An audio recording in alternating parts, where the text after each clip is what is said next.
2,000 years ago, a single empire commanded the entire Mediterranean world with unmatched power and ruthless efficiency. Rome's mighty legions had systematically demolished every rival civilization, from the burning ruins of Carthage to the conquered kingdoms of Greece. But here's what history books rarely tell you. This magnificent empire was built on something far more sinister than military conquest. Behind every marble column and golden statue lay a horrifying truth that would eventually tear Rome apart from within. The Roman Republic wasn't just another ancient civilization, it was the largest slave-owning society the world had ever seen. When Spartacus stepped into that gladiatorial training ground in Capua, he entered a world where human beings were bought and sold like livestock, where entire populations existed solely to serve their master's greed. What started as a modest Italian city-state had transformed into a massive human trafficking operation, disguised as an empire. The numbers alone will shock you. Rome's relentless military campaigns had turned conquest into an industrial-scale kidnapping enterprise. Every victory meant thousands of new slaves flooding into Roman markets. When Carthage finally fell in 146 BCE, after that brutal siege, Roman soldiers herded over 50,000 survivors directly into slave markets. That same year, the destruction of Corinth added waves of Greek captives to the human merchandise. Spanish campaigns brought Celtic warriors in chains, while battles in Gaul delivered countless tribal prisoners to Roman slave dealers. This wasn't the household slavery of earlier times, where servants might eventually earn freedom and join Roman families. These new captives faced something far worse. They were foreign barbarians in Roman eyes, speaking strange languages and worshipping alien gods. Romans saw them as nothing more than talking tools, expendable resources to fuel their expanding economy. Cultural differences became justification for treating them worse than animals. The sheer scale of this human trade defied imagination. By the late 2nd century BCE, enslaved people comprised nearly half the population in central Italy. Some regions had even higher concentrations of slaves than free citizens. The island of Delos operated as the Mediterranean's primary human marketplace, processing an astounding 10,000 slaves daily during peak trading seasons. Roman merchants had perfected the business of human trafficking, developing sophisticated networks for capturing, transporting, and selling people with the same cold efficiency they used for grain shipments. Roman law reflected this complete dehumanization of enslaved populations. Legal codes classified slaves as res mancipati, property that could be purchased, inherited, or destroyed according to their owner's whims. They possessed zero legal rights, couldn't own anything, and their court testimony was only accepted after torture. Masters wielded absolute power over slave lives and deaths. While some theoretical protections existed on paper, they were meaningless in practice. The Lex Aquilia actually permitted masters to kill slaves with complete impunity, provided they could claim the slave had committed some offense. Within this nightmare system, gladiatorial slaves occupied the most horrific position imaginable. These human beings were specifically purchased to provide entertainment through deadly combat. Gladiatorial schools called ludi functioned as specialized facilities where people were systematically transformed into killing machines for public amusement. The most notorious of these schools operated in Capua, roughly 120 miles southeast of Rome, the very place where Spartacus would later begin his legendary rebellion. Physical conditions inside gladiatorial schools resembled military prisons designed by sadists. Trainees were crammed into tiny cells barely large enough for sleeping, with dimensions around 6 feet by 8 feet. Archaeological excavations at sites like Pompeii reveal these cramped quarters had thick walls and barred windows positioned too high for escape attempts. Cells surrounded central courtyards where training occurred, creating an environment of constant surveillance and control that broke men's spirits before combat ever began. Training programs were engineered to maximize killing ability while destroying individual identity and resistance. New arrivals endured intensive physical conditioning while learning to wield various weapons: the gladius sword, three-pronged tridents, weighted nets, and different shield and armor combinations. Former gladiators who survived the arena often became trainers, employing savage methods to instill discipline and eliminate any hesitation about killing. Trainees who showed reluctance or refused to fight faced severe punishment, including torture, starvation, or immediate execution. The psychological destruction was deliberate and systematic. Men who had once been farmers, soldiers, or skilled craftsmen were stripped of their previous identities and rebuilt as performers whose survival depended entirely on their willingness to murder other human beings. They received theatrical stage names, were assigned specific fighting styles based on physical characteristics, and learned to perform for crowds that viewed their agony as entertainment.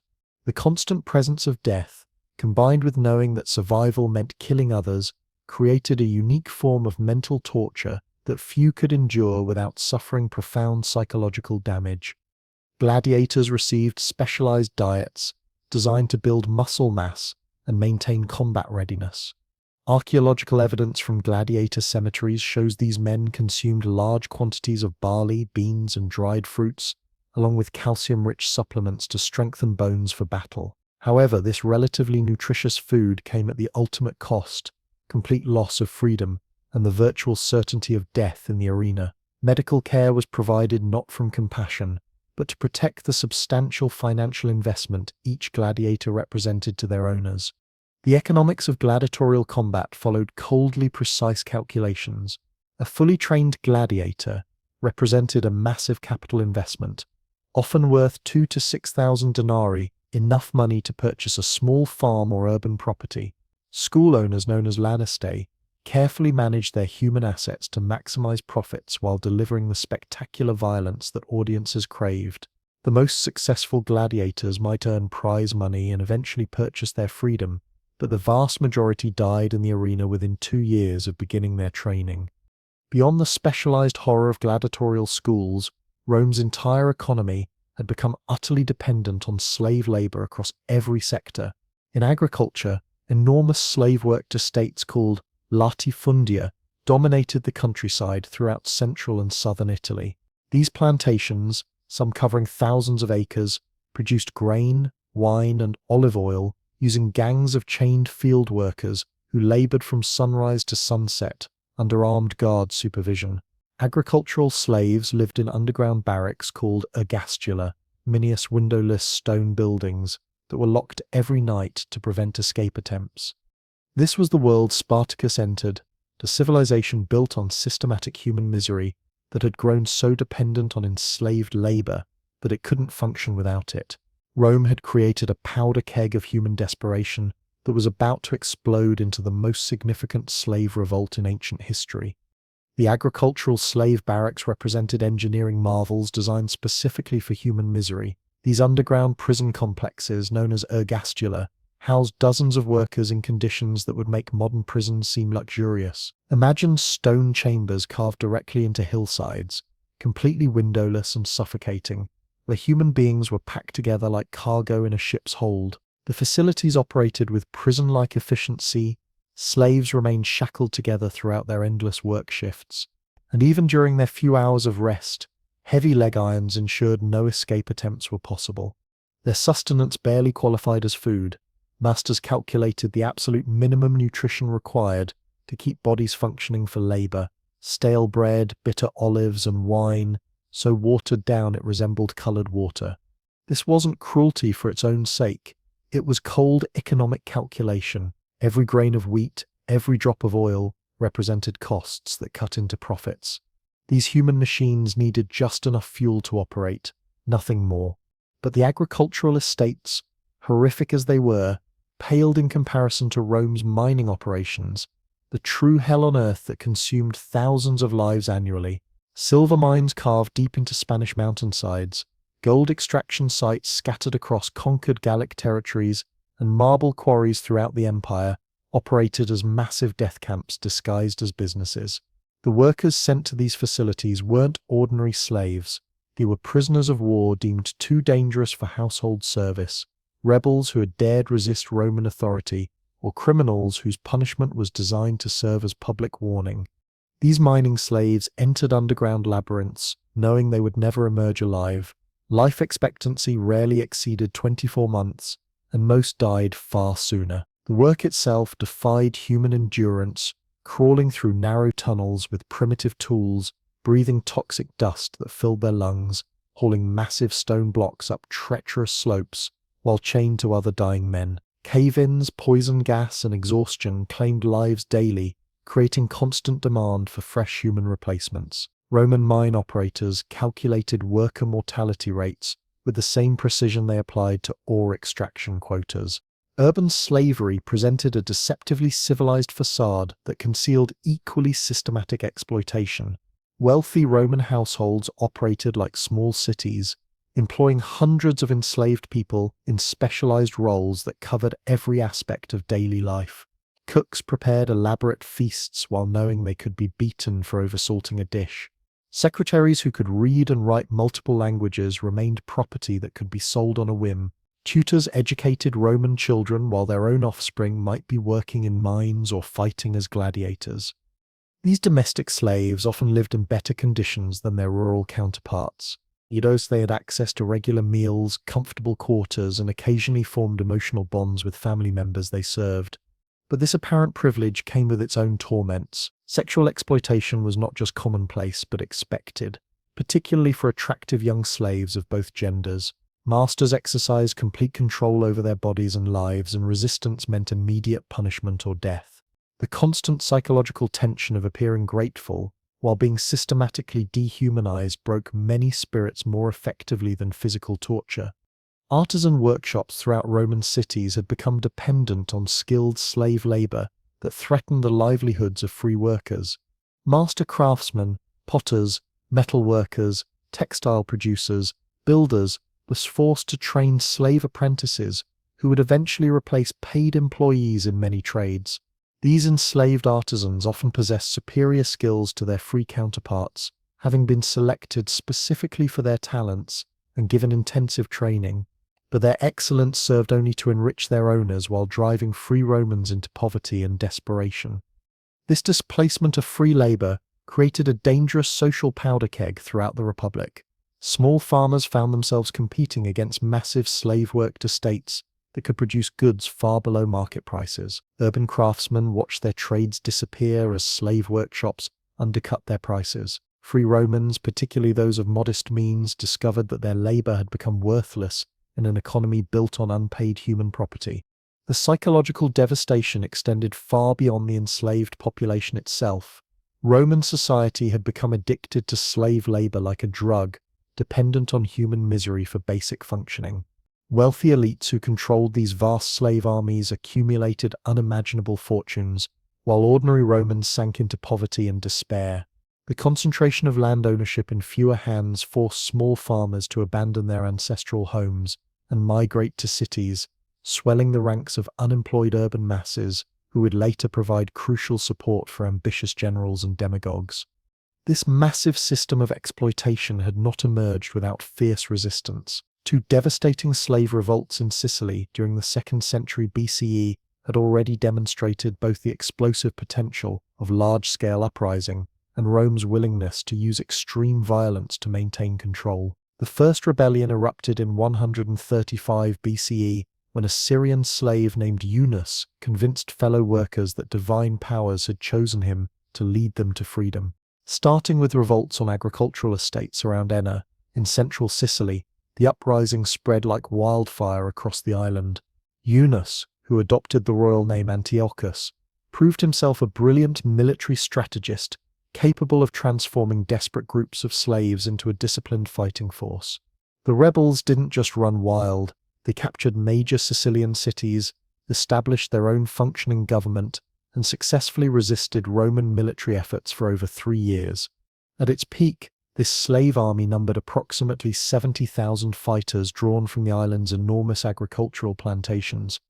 The Roman response revealed both the genuine threat such revolts posed to the Republic and the massive resources Rome could mobilize to crush challenges to its social order. Multiple consular armies were dispatched to Sicily, and the conflict required sustained military campaigns before the rebels were finally defeated in 132 BCE. The suppression was marked by unprecedented brutality designed to terrorize other slaves throughout the empire. Thousands of captured rebels were crucified along Sicily's roads, their rotting corpses serving as warnings to any who might consider resistance. Survivors were sold to gladiatorial schools or condemned to die in mines. The Second Sicilian Revolt began in 104 BCE under remarkably similar circumstances. A slave named Salvius, following Eunice's example, claimed divine sanction for rebellion and managed to organize another massive uprising. While smaller in scale than its predecessor, this revolt again demonstrated the explosive potential that lay dormant within Rome's enslaved populations when combined with effective leadership and favorable circumstances. Like the first revolt, it required years of sustained military effort to suppress and ended with mass executions and thousands of crucifixions. These Sicilian revolts established crucial patterns for understanding slave resistance throughout the Roman world. They proved that enslaved populations, despite their diverse origins and languages, could unite under charismatic leadership when conditions became absolutely unbearable. The revolts also revealed that slaves could effectively organize sophisticated military resistance, capture and hold territory, and sustain organized opposition to Roman power for extended periods, despite overwhelming odds. Roman responses to these uprisings created precedents that would be repeated during Spartacus's later revolt. Military commanders who failed to quickly suppress slave rebellions faced political disgrace and career destruction, while successful suppression brought glory and advancement opportunities. The extreme brutality of final punishment, mass crucifixion, was designed not merely to eliminate rebels but to psychologically terrorize other slaves into permanent submission. The economic disruption caused by these revolts also highlighted Rome's catastrophic dependence on slave labor. Sicily served as one of Rome's primary grain suppliers, and the revolts created food shortages that threatened political stability in the capital itself. This economic vulnerability would become even more pronounced by the time of Spartacus's rebellion, as the Roman economy had grown even more addicted to enslaved labor across every sector of society. By the 70s BCE, when Spartacus would emerge from Capo's gladiatorial schools, the Roman Republic had created a civilization more dependent on slave labor than perhaps any society in human history. The massive influx of prisoners from endless conquests had created a vast underclass of enslaved people who actually outnumbered free citizens in many regions.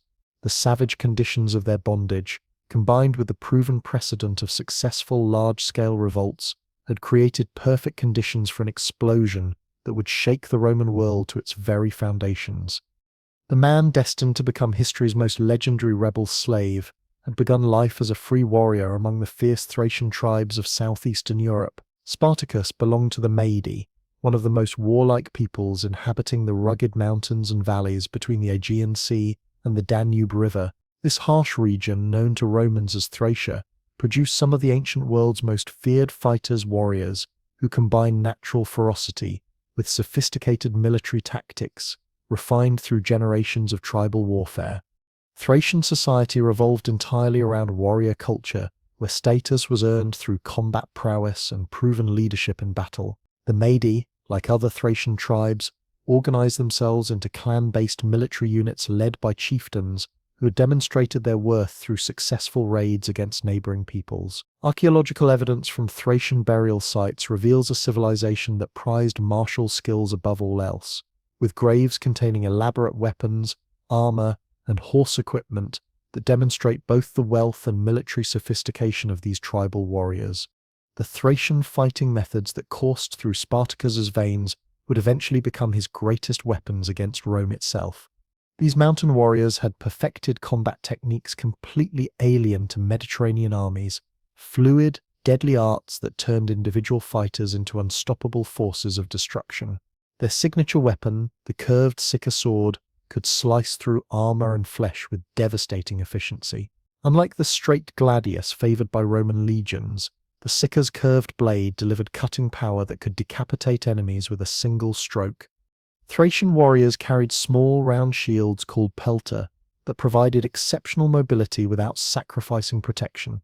These lightweight shields allowed fighters to dance around heavier opponents while delivering lightning-fast strikes. They also wielded specialized javelins engineered for both mounted cavalry charges and infantry combat, versatile weapons that could pierce armor at close range or bring down enemies from distance. What made Thracian fighters truly terrifying was their incredible mobility and unconventional tactics. While Mediterranean armies relied on rigid formations and predictable maneuvers, Thracian warriors fought like ghosts appearing suddenly to strike devastating blows before vanishing into terrain that conventional forces couldn't navigate. They employed hit-and-run strategies that drove enemy commanders to madness, striking supply lines, ambushing patrols, and disappearing into mountains before reinforcements could respond. Before battle, these warriors transformed themselves through ancient ritual practices that both protected them spiritually and psychologically intimidated their enemies. They painted intricate designs across their bodies using natural pigments, swirling patterns that told stories of ancestral victories and invoked supernatural protection from tribal gods. These war paintings weren't mere decoration, they represented spiritual armor that connected each warrior to generations of victorious ancestors, while striking terror into enemies who faced these seemingly supernatural fighters.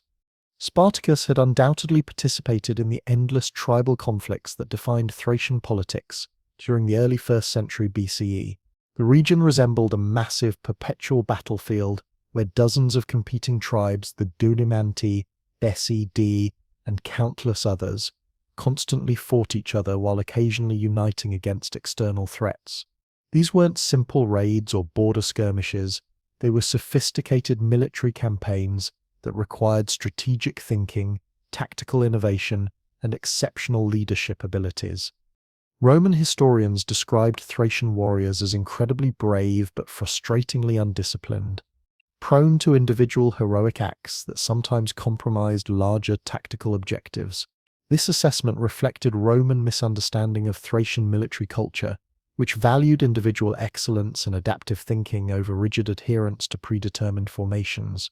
What Romans saw as lack of discipline was actually a different approach to warfare that emphasized flexibility, creativity, and personal initiative.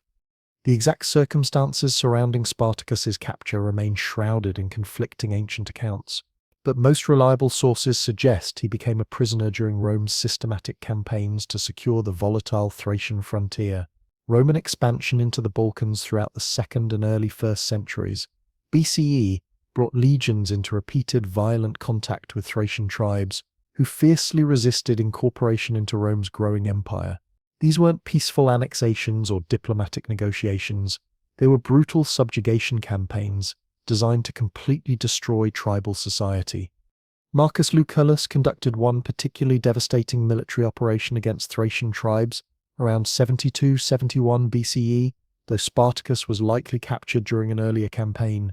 Roman military strategy in Thrace involved systematic terror tactics, complete destruction of tribal settlements, seizure of all livestock and crops, and mass enslavement of captured warriors, along with their entire families. The mountainous terrain made conventional pitched battles nearly impossible, instead producing endless series of ambushes, sieges of fortified mountain positions, and running battles that could continue for months without resolution.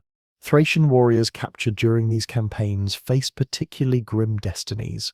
Unlike prisoners taken in more conventional wars who might be ransomed back to their people or incorporated into Roman auxiliary military units, Thracians were considered far too dangerous for ordinary slavery. Their legendary reputation for fierce independence and exceptional combat skills made them completely unsuitable for agricultural labor or domestic service, where they might organize resistance movements or attempt mass escape attempts. Instead, the most formidable Thracian captives were sold directly to gladiatorial schools where their natural fighting abilities could be transformed into profitable entertainment for Roman audiences. This wasn't accidental. Mysian Roman slave dealers specifically sought out captured Thracian warriors because their combat skills commanded premium prices in gladiatorial markets. The journey from the Thracian mountains to Capua's gladiatorial facilities represented a complete annihilation of identity and social status.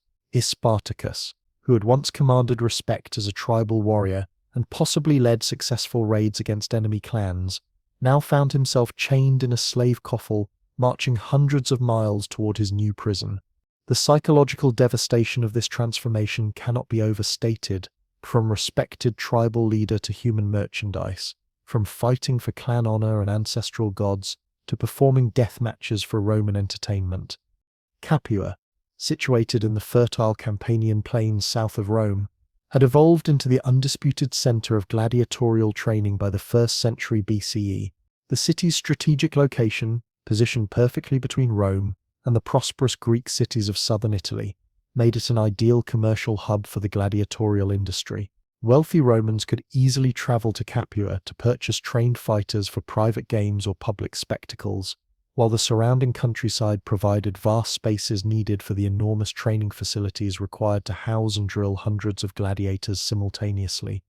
The gladiatorial school owned by Gnaeus Cornelius Lentulus Batiatus represented the absolute pinnacle of this brutal industry. Batiatus descended from a dynasty of Lanistae who had built their vast fortune entirely on human combat, operating multiple training facilities throughout the Campanian region. His primary school in Capua housed approximately 200 gladiators at any given time, making it one of the largest and most profitable such establishments in the entire Roman world. The facility occupied several acres of prime real estate, featuring extensive training grounds, residential quarters, specialized workshops for weapon and armor maintenance, medical facilities for treating combat injuries, and administrative buildings, all enclosed within massive stone walls, topped with iron spikes designed to prevent escape attempts. Guard towers positioned at regular intervals provided constant surveillance over every activity within the compound. The physical design of Batiatus's school perfectly reflected the dual nature of gladiatorial training, part elite military academy, part maximum security prison. The central courtyard where most intensive training occurred measured roughly 100 feet square and was surrounded by covered porticos that provided essential shade during the brutal heat of Campanian summers. Training equipment included wooden practice posts for sword work, sand-filled dummies for spear training, and various types of specialized practice weapons designed to build strength and refine technique without causing serious injuries during preparation periods. Living quarters consisted of cramped cells arranged in rectangular blocks around secondary courtyards throughout the complex. Each cell, barely large enough to accommodate a sleeping mat and minimal personal possessions, typically housed 2 gladiators who were often paired based on complementary fighting styles or shared ethnic backgrounds. The cells featured thick stone walls capable of muffling sound, small barred windows positioned far above head level to prevent escape attempts, and heavy wooden doors secured with iron locks each night. Sanitation facilities remained communal and deliberately primitive, consisting of basic latrines that drained into underground channels running beneath the entire complex. This arrangement served multiple purposes. It was economical to construct and maintain, but more importantly, it reinforced the dehumanizing conditions that kept gladiators psychologically broken and dependent on their captors. The rigid hierarchy within Batiatus's school reflected both the commercial nature of gladiatorial training and the incredibly diverse backgrounds of the human beings forced to participate. At the absolute top stood the lanista himself, who made all crucial decisions regarding training methods, match assignments, disciplinary actions, and financial arrangements. His word was literally law within the compound, and his decisions determined who lived, who died, and who might eventually earn freedom. Beneath him operated the trainers, typically former gladiators who had somehow survived long enough to earn their freedom, but chose to remain within the only world they understood. These instructors specialized in different fighting styles and weapon combinations, passing along techniques and strategies that had kept them alive through countless arena battles. Their knowledge represented the difference between quick death and possible survival for new arrivals. Among the gladiator population itself, status depended entirely on arena experience, demonstrated skill level, and most importantly, success in actual combat. Veterans who had survived multiple public matches commanded automatic respect from newer arrivals and typically received better food rations, superior equipment, and improved living conditions.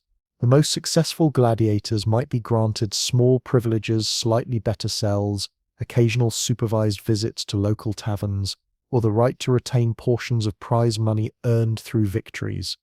When Spartacus entered this nightmarish world, he began as a tyro, the lowest possible category of gladiator trainee.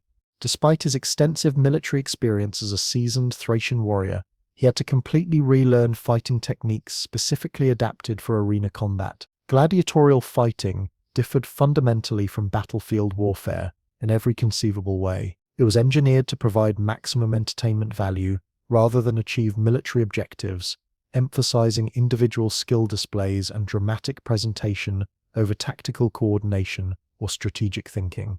The training regimen was deliberately designed to be psychologically and physically devastating, systematically breaking down recruits' previous identities and rebuilding them as professional entertainers whose continued survival depended entirely on their ability to kill other human beings efficiently and spectacularly.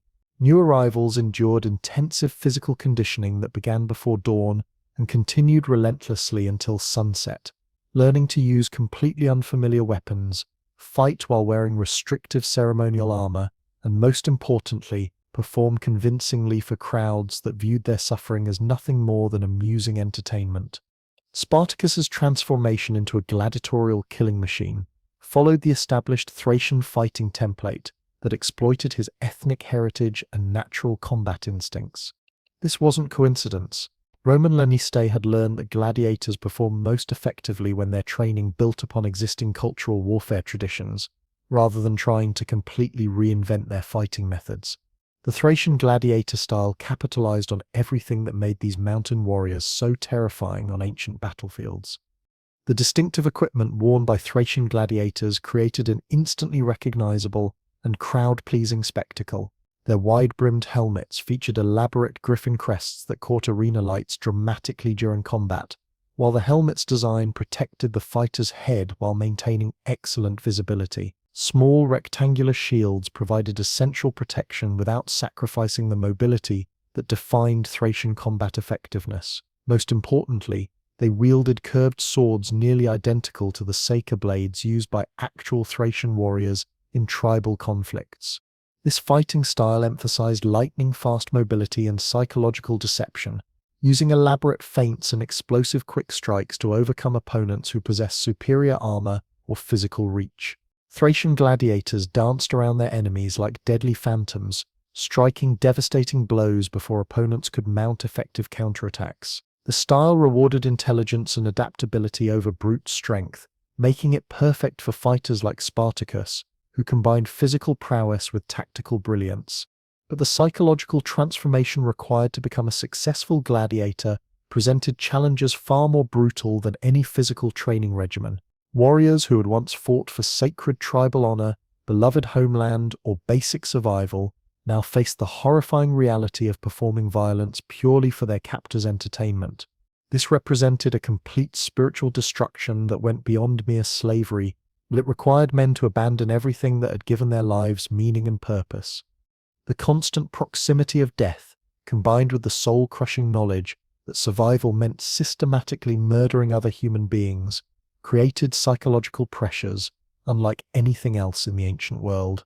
Most gladiators underwent profound personality changes that left them barely recognizable as the men they had once been. Some became completely withdrawn and emotionally dead, while others developed savage bloodlust that extended beyond the arena. Few emerged from this system with their sanity intact. Among Spartacus's fellow trainees at Batiotus's school were desperate men from across Rome's conquered territories, each carrying their own cultural heritage and military experience into this nightmare profession. Crixus, a towering Gaul from the Allobroges tribe of southeastern France, had been captured during one of Rome's systematic campaigns to subjugate Transalpine Gaul. Like Spartacus, he had commanded respect as a tribal warrior in his homeland, leading successful raids against rival clans and Roman frontier settlements. Crixus possessed the intimidating physical characteristics that made Gallic warriors feared throughout Europe. Standing well over 6 feet tall with massive shoulders and the heavily muscled frame typical of Celtic fighters, his reddish hair and pale skin immediately marked him as a barbarian in Roman estimation. However, his sharp intelligence and natural leadership abilities quickly earned him grudging respect among fellow gladiators who recognized genuine warrior quality regardless of ethnic background. The lanistae trained Crixus as a murmillo, heavily armed gladiator who fought with sword and large shield relying on overwhelming strength and superior endurance rather than speed and agility. This fighting style suited his physical advantages perfectly while providing the kind of dramatic, brutal combat that arena crowds craved. Murmillo gladiators wore distinctive fish-crested helmets and carried rectangular shields similar to those used by Roman legionaries, creating symbolic battles between barbarian fighters and Roman military traditions. The developing relationship between Spartacus and Crixus would prove absolutely crucial to the coming rebellion, though their vastly different backgrounds and fighting styles initially created significant tension within the school. Thracians and Gauls had been bitter enemies in their respective homelands for generations, and the artificial environment of gladiatorial training did little to overcome centuries of deeply ingrained tribal animosity. Their people had fought countless wars against each other long before Romans ever arrived to conquer both territories. However, their shared experiences of brutal capture, systematic dehumanization, and forced participation in mortal combat for entertainment gradually forged bonds far stronger than ancient ethnic rivalries. Both men had lost everything that once defined their identities: their freedom, families, tribal status, and cultural connections. In the depths of their mutual despair, they began recognizing each other as fellow victims of Roman oppression rather than traditional enemies.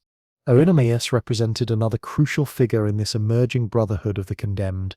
This Gaul came from the Cimbri tribe of northern Europe, whose people had migrated southward during the late 2nd century BCE, ultimately clashing with Roman forces in a series of catastrophic battles that ended with their complete military defeat and mass enslavement. Oenomaus had been merely a child during these devastating conflicts, but had grown up hearing painful stories of his people's former freedom and the betrayals that led to their final subjugation.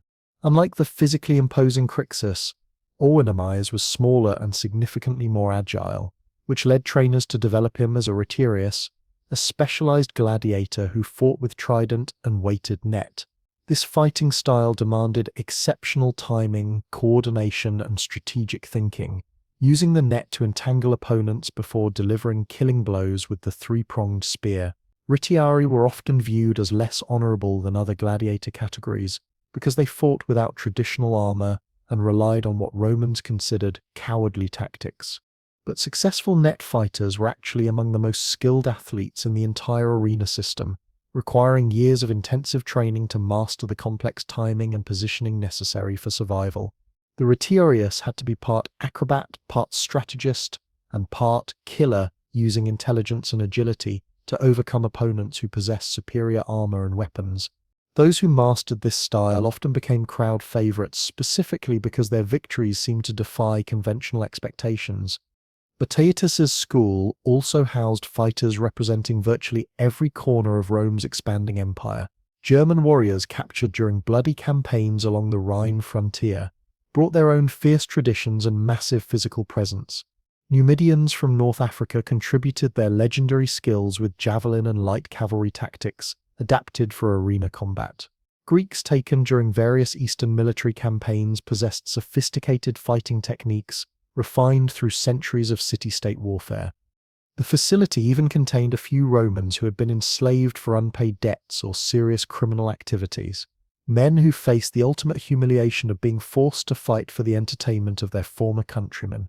This incredible diversity created extraordinarily complex social dynamics within the school, as warriors who might have been mortal enemies in their homelands found themselves training together and sharing living quarters under Roman domination. Communication among these diverse groups was gradually facilitated by the adoption of Latin as their common language for daily interactions.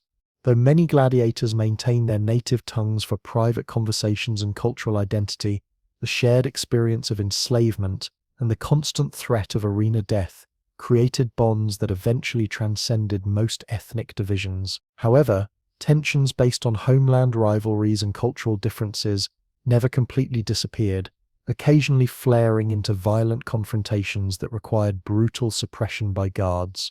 Daily routine at Batiatus's school was rigidly structured to maximize training efficiency while maintaining absolute discipline and control.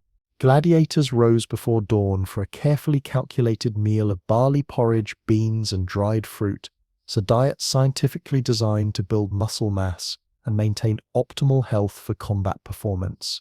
This nutrition was far superior to what most slaves received, but it came with the understood price of eventual death in the arena. Morning training sessions focused intensively on individual weapon work, with each gladiator practicing techniques specific to his designated fighting style under constant supervision from specialized instructors. These former gladiators who had survived long enough to earn teaching positions passed along hard-won knowledge about specific moves, defensive strategies, and psychological tactics that might mean the difference between life and death during actual combat. Afternoon sessions involved increasingly challenging sparring matches, using practice weapons, intensive physical conditioning exercises, and complex group drills that taught gladiators to fight effectively in various combinations that might be required for elaborate arena spectacles.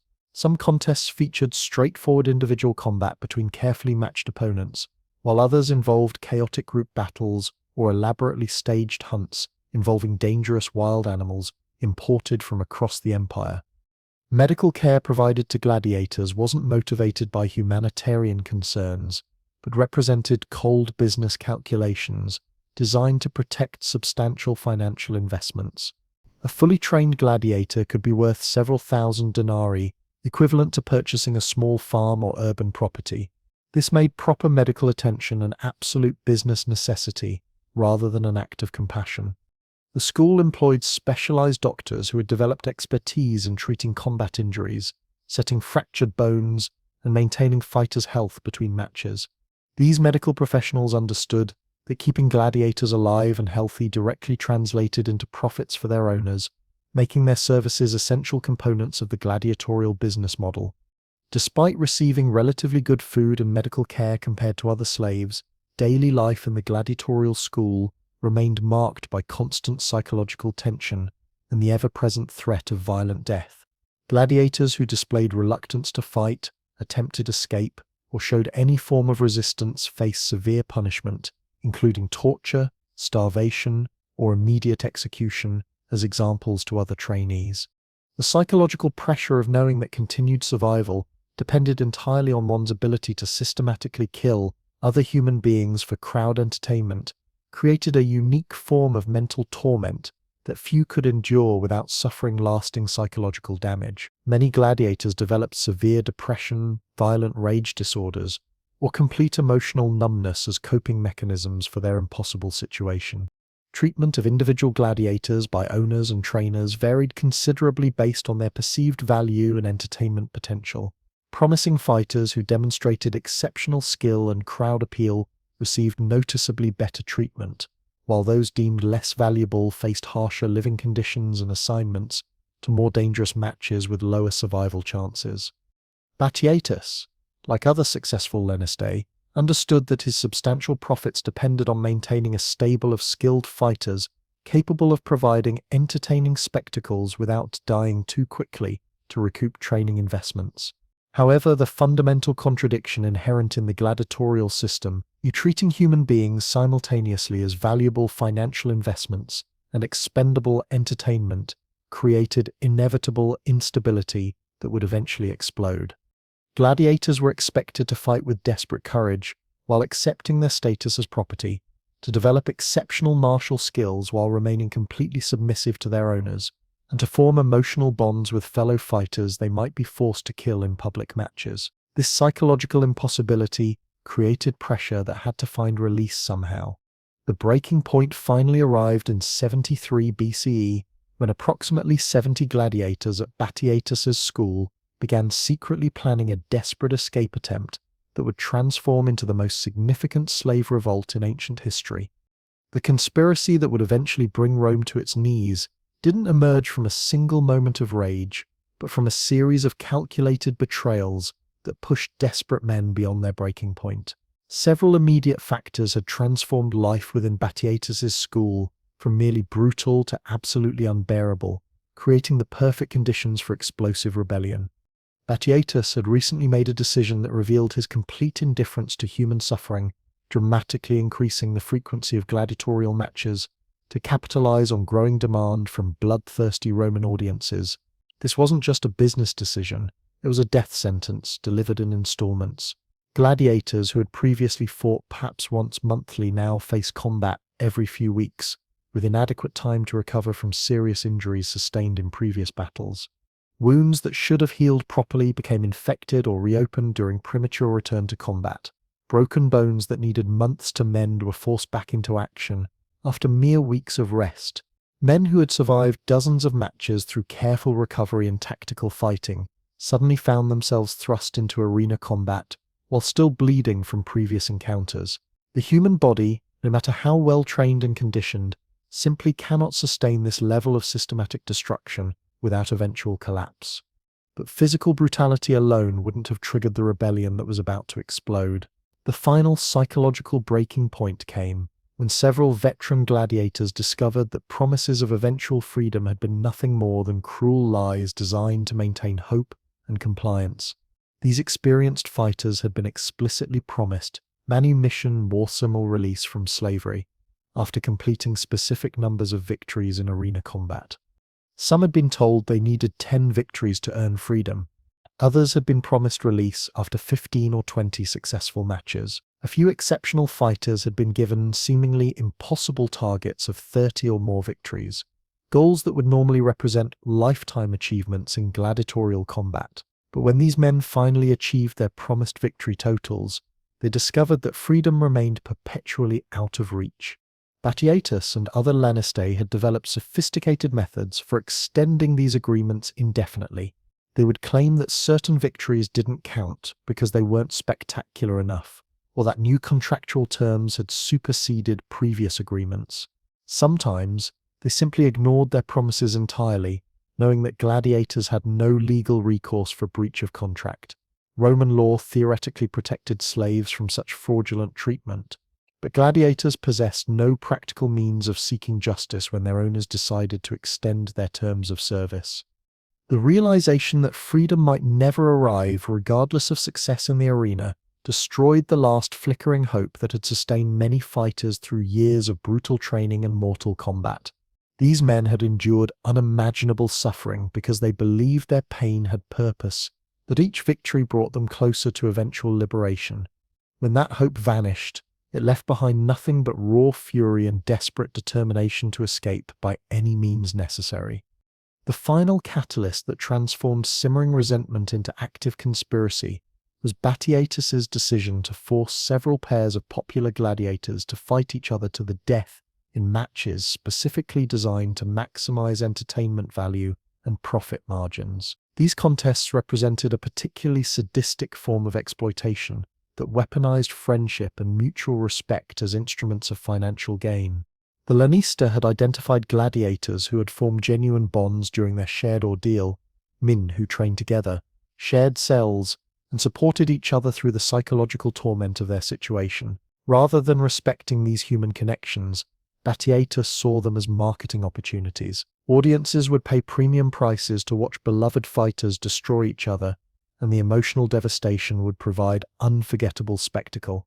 This decision crossed a line that even hardened gladiators couldn't accept. They had already sacrificed their freedom, their identities, and their hopes for the future. But being forced to murder the only friends they had left in this nightmare world represented a violation of their last remaining humanity.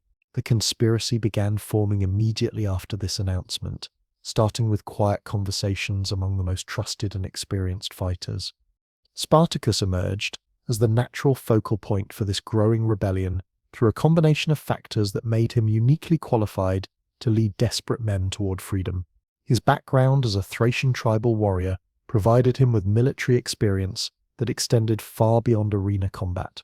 He understood strategy, tactics, and leadership in ways that other gladiators, despite their individual fighting skills, simply didn't possess. More importantly, Spartacus had earned genuine respect through his success in gladiatorial combat, without losing his essential humanity in the process. Many gladiators either became broken shells of their former selves or developed savage bloodlust that made them dangerous to everyone around them. Spartacus had somehow managed to survive the psychological destruction of arena fighting, while retaining the intelligence, compassion, and moral authority necessary to inspire others to follow him into almost certain death. His ability to communicate effectively with fighters from vastly different ethnic backgrounds and cultural traditions made him invaluable as a unifying figure. The gladiatorial school contained Gauls, Germans, Thracians, Numidians, Greeks, and others who had spent generations fighting each other in their homelands. Spartacus possessed the rare combination of courage and diplomatic skill needed to forge these traditional enemies into a cohesive fighting force united by their shared hatred of Roman oppression. The conspirators faced enormous practical challenges in planning their escape attempt. Batiatus's school was designed as both training facility and maximum security prison, with multiple layers of security that made breakout attempts extremely difficult. Armed overseers maintained constant surveillance during all training hours, while gladiators were locked in their individual cells each night to prevent exactly the kind of coordination necessary for mass escape. Any successful breakout would require perfect timing, access to real weapons instead of blunted practice equipment, and a comprehensive plan for survival after escaping the immediate confines of the school. The gladiators' knowledge of the surrounding countryside remained severely limited, as they were rarely permitted outside the facility, except when traveling to arena matches under heavy guard and tight security. They understood that Capua was surrounded by Roman settlements, military installations, and civilian populations that would immediately report escaped gladiators to authorities. The regional geography offered few natural hiding places for large groups of fugitives, and Rome's military response to slave revolts had historically been swift and merciless. Previous uprisings in Sicily had demonstrated both the potential for slave rebellion and the overwhelming force that Rome would deploy to crush such challenges to the social order. However, their desperation had reached the point where even minimal chances of freedom seemed preferable to the absolute certainty of death in the arena. Every day they remained in the school brought them closer to forced combat that would likely end in their deaths. Every training session reminded them of promises broken and friends they might be forced to kill for entertainment.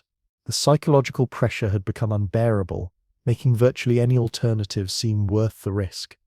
The conspiracy that had been developing within Batiatus's gladiatorial school reached its decisive moment during the spring of 73 BCE, when months of careful planning would finally explode into action that would reshape the entire Roman world. The preparation phase had consumed weeks of meticulous organization, with Spartacus and his core group of conspirators using every moment of apparent normalcy to refine their escape strategy and recruit additional fighters to their desperate cause.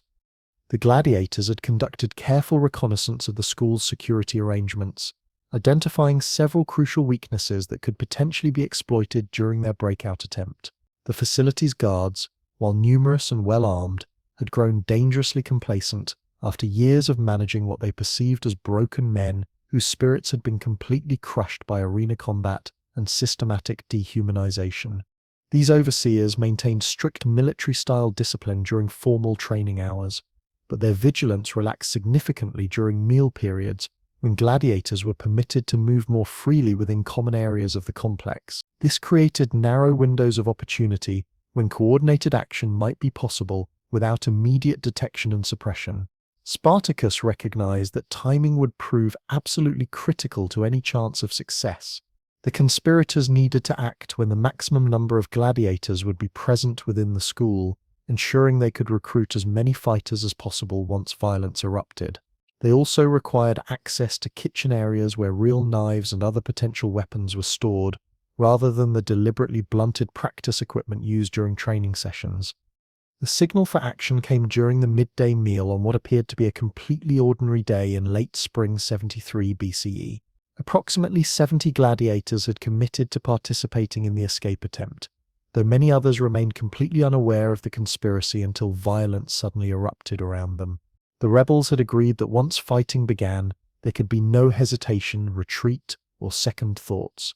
Success depended entirely on overwhelming the guards through sheer audacity, perfect coordination, and the desperate fury of men with nothing left to lose.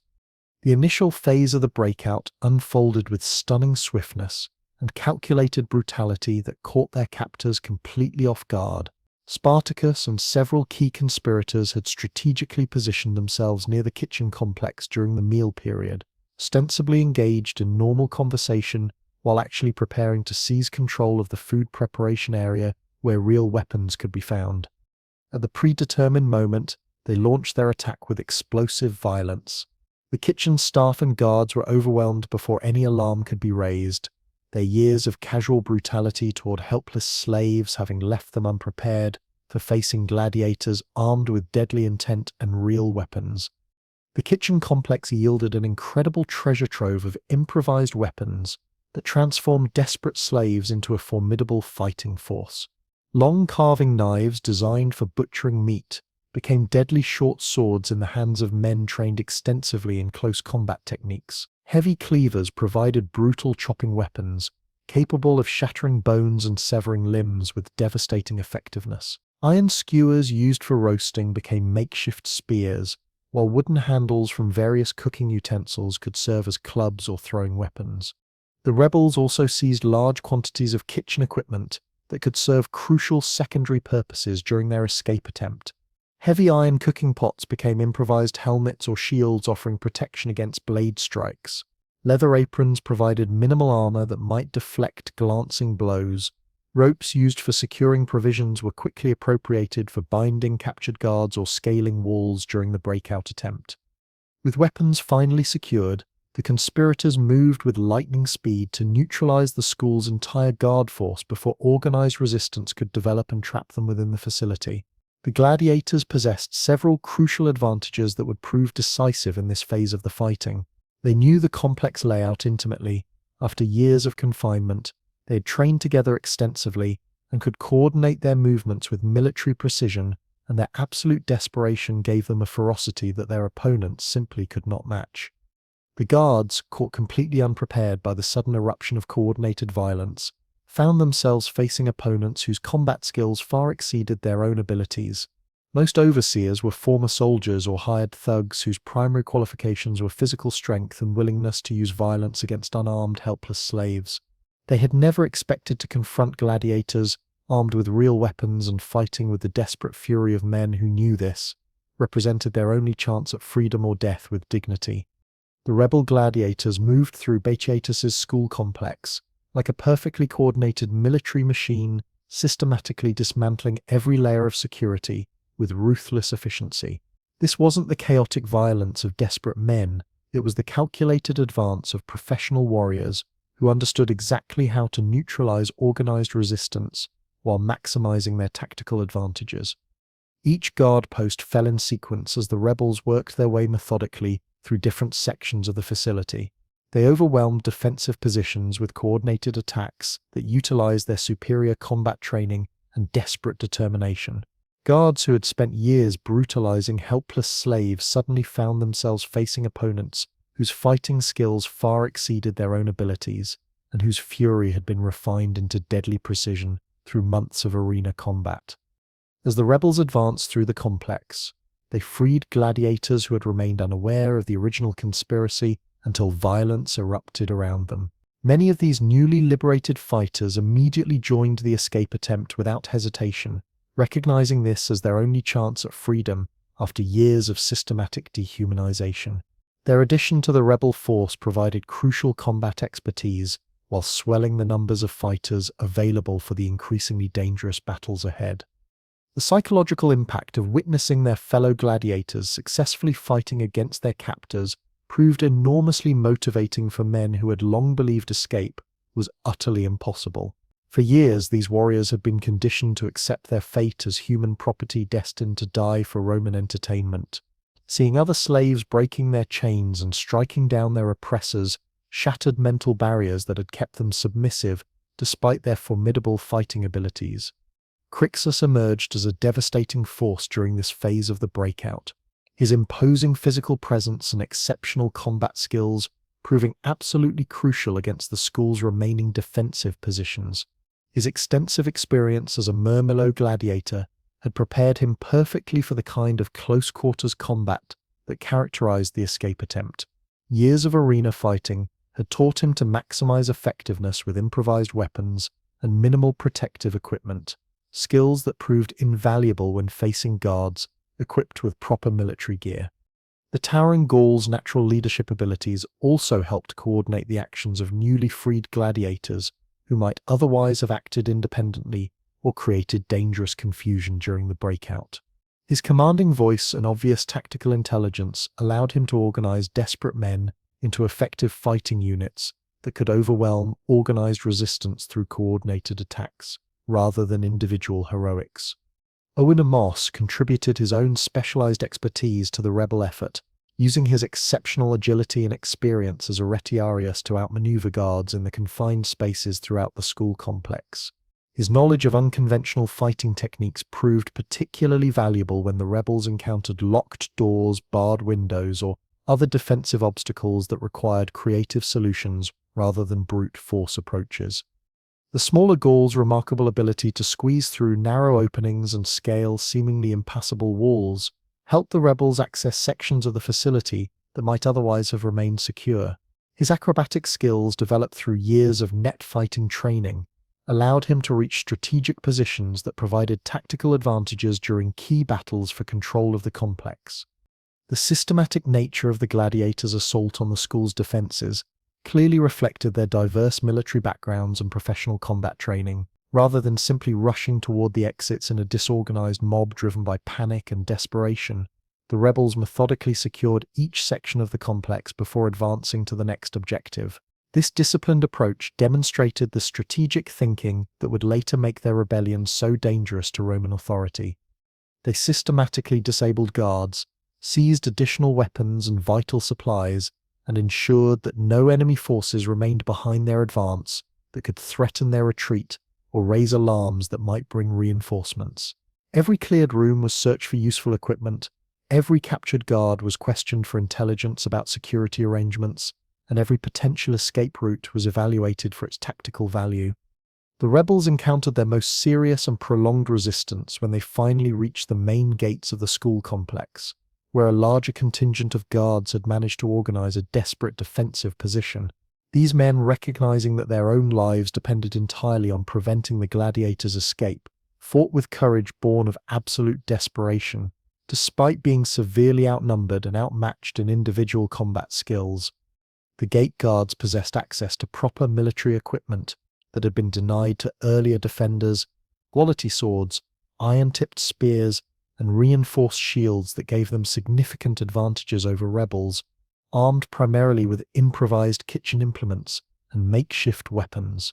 Their defensive position at the narrow gateway created natural tactical advantages that partially offset the rebels' superior numbers and combat training. The battle for control of the main gates developed into the most intense and sustained fighting of the entire breakout attempt. The confined space of the gateway created a deadly choke point where the rebels' numerical superiority was largely negated by terrain that favored defensive tactics, while the guards' superior military equipment allowed them to inflict genuine casualties despite their disadvantageous strategic position. The cost of this resistance would prove devastating for both sides. Several gladiators fell during this crucial phase of the fighting, their deaths serving as grim reminders of the enormous stakes involved in their desperate gamble for freedom. These men had survived countless arena battles only to die within sight of liberty, their sacrifice highlighting the brutal reality that even successful rebellion came at a terrible price in human blood and suffering. Spartacus personally led the final assault on the gate position, demonstrating the exceptional combat skills and tactical intelligence that had made him both a successful arena fighter and the natural leader of this desperate rebellion. He coordinated simultaneous attacks from multiple directions, using some rebels to create diversions that drew defender attention, while others executed flanking maneuvers designed to collapse the defensive position from unexpected angles. His remarkable ability to maintain tactical coherence and strategic focus during the chaos of close-quarters combat proved absolutely crucial to overcoming the guards' determined resistance and securing the rebels' primary escape route. Where lesser leaders might have thrown men away in frontal assaults against prepared positions, Spartacus combined patience with decisive action to achieve victory while minimizing rebel casualties. The successful capture of the main gates marked the effective end of organized resistance within the gladiatorial school complex.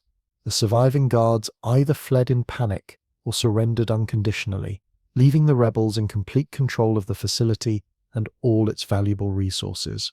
However, the gladiators understood perfectly that their escape from the school itself represented only the first phase of a much larger and more dangerous challenge that lay ahead. They now needed to evade capture by Roman military forces while simultaneously building a sustainable rebellion capable of attracting additional followers and surviving inevitable counterattacks. The transformation from escaped slaves to revolutionary army would require strategic thinking, logistical planning, and military leadership on a scale that few of them had ever experienced. The rebels quickly organized themselves for immediate departure from Capua, recognizing that Roman authorities would respond with overwhelming force once news of the breakout reached local officials and military commanders. They systematically gathered whatever supplies they could carry, including preserved food, additional weapons salvaged from defeated guards, and basic equipment that might prove useful during their flight into the unknown countryside. The gladiators also liberated other slaves working throughout the school complex, cooks, cleaners, maintenance workers, and administrative staff who had been trapped within the facility during the violent breakout. These newly freed individuals swelled the rebel numbers while providing invaluable intelligence about the surrounding countryside, local geography, and potential sources of supplies or sympathetic populations. Their choice of Mount Vesuvius as the initial destination for their rebellion reflected both practical military considerations and the profound symbolic significance of this location for their revolutionary movement. The mountain, located approximately 20 miles southeast of Capua, offered numerous crucial advantages for a force of escaped slaves attempting to evade Roman pursuit while building a sustainable resistance movement. The rugged terrain of Vesuvius provided natural defensive positions that could be held effectively by relatively small numbers of determined fighters against much larger conventional military forces. The mountain's steep slopes, rocky outcroppings, and dense forest cover created ideal conditions for guerrilla warfare tactics that would allow the rebels to maximize their combat effectiveness while minimizing their vulnerabilities to Roman military superiority. The slopes of Vesuvius were covered with thick forests and maze-like rocky formations that offered perfect concealment from Roman search parties, while providing multiple escape routes if the rebels needed to disperse quickly to avoid encirclement. The mountain's considerable elevation gave defensive forces clear views of the surrounding Campanian countryside, allowing them to spot approaching enemies from great distances and prepare appropriate responses. Natural caves and protective overhangs throughout the volcanic terrain provided essential shelter from harsh weather conditions while offering secure storage for supplies, weapons, and equipment that the rebels would need to sustain their movement. The rich volcanic soil of Vesuvius supported abundant vegetation that could supplement the rebels' food supplies through systematic foraging and hunting activities. Wild fruits, nuts, edible plants, and medicinal herbs grew throughout the mountainous region, while various game animals provided opportunities for organized hunting parties to secure fresh meat for their growing community. Natural springs supplied clean drinking water that eliminated the dangerous need to venture into populated areas where the rebels might be detected and reported to Roman authorities. The symbolic significance of Mount Vesuvius as a refuge for the oppressed resonated deeply with the diverse group of escaped slaves who comprised Spartacus's initial following. The mountain had long been associated in local folklore with resistance to Roman authority, serving as a traditional hideout for bandits, military deserters, and other outcasts who rejected imperial rule and sought freedom from systematic oppression. Its imposing presence dominated the entire Campanian landscape, visible from Rome itself on clear days, making it a powerful symbol of defiance that could inspire others throughout the region to join their revolutionary cause. The psychological impact of establishing their rebellion on such a prominent landmark would prove crucial to attracting additional followers from oppressed populations across southern Italy. The rebels' march from Capua to Mount Vesuvius demonstrated their rapidly developing organizational capabilities and the magnetic appeal of their cause to other oppressed populations throughout the region. As the column of escaped gladiators moved through the countryside toward their mountain stronghold, they were joined by increasing numbers of agricultural slaves who abandoned their masters' estates to seek freedom with the growing rebellion. These new recruits brought invaluable knowledge of local geography, potential supply sources, and the locations of sympathetic populations who might provide assistance or join their movement.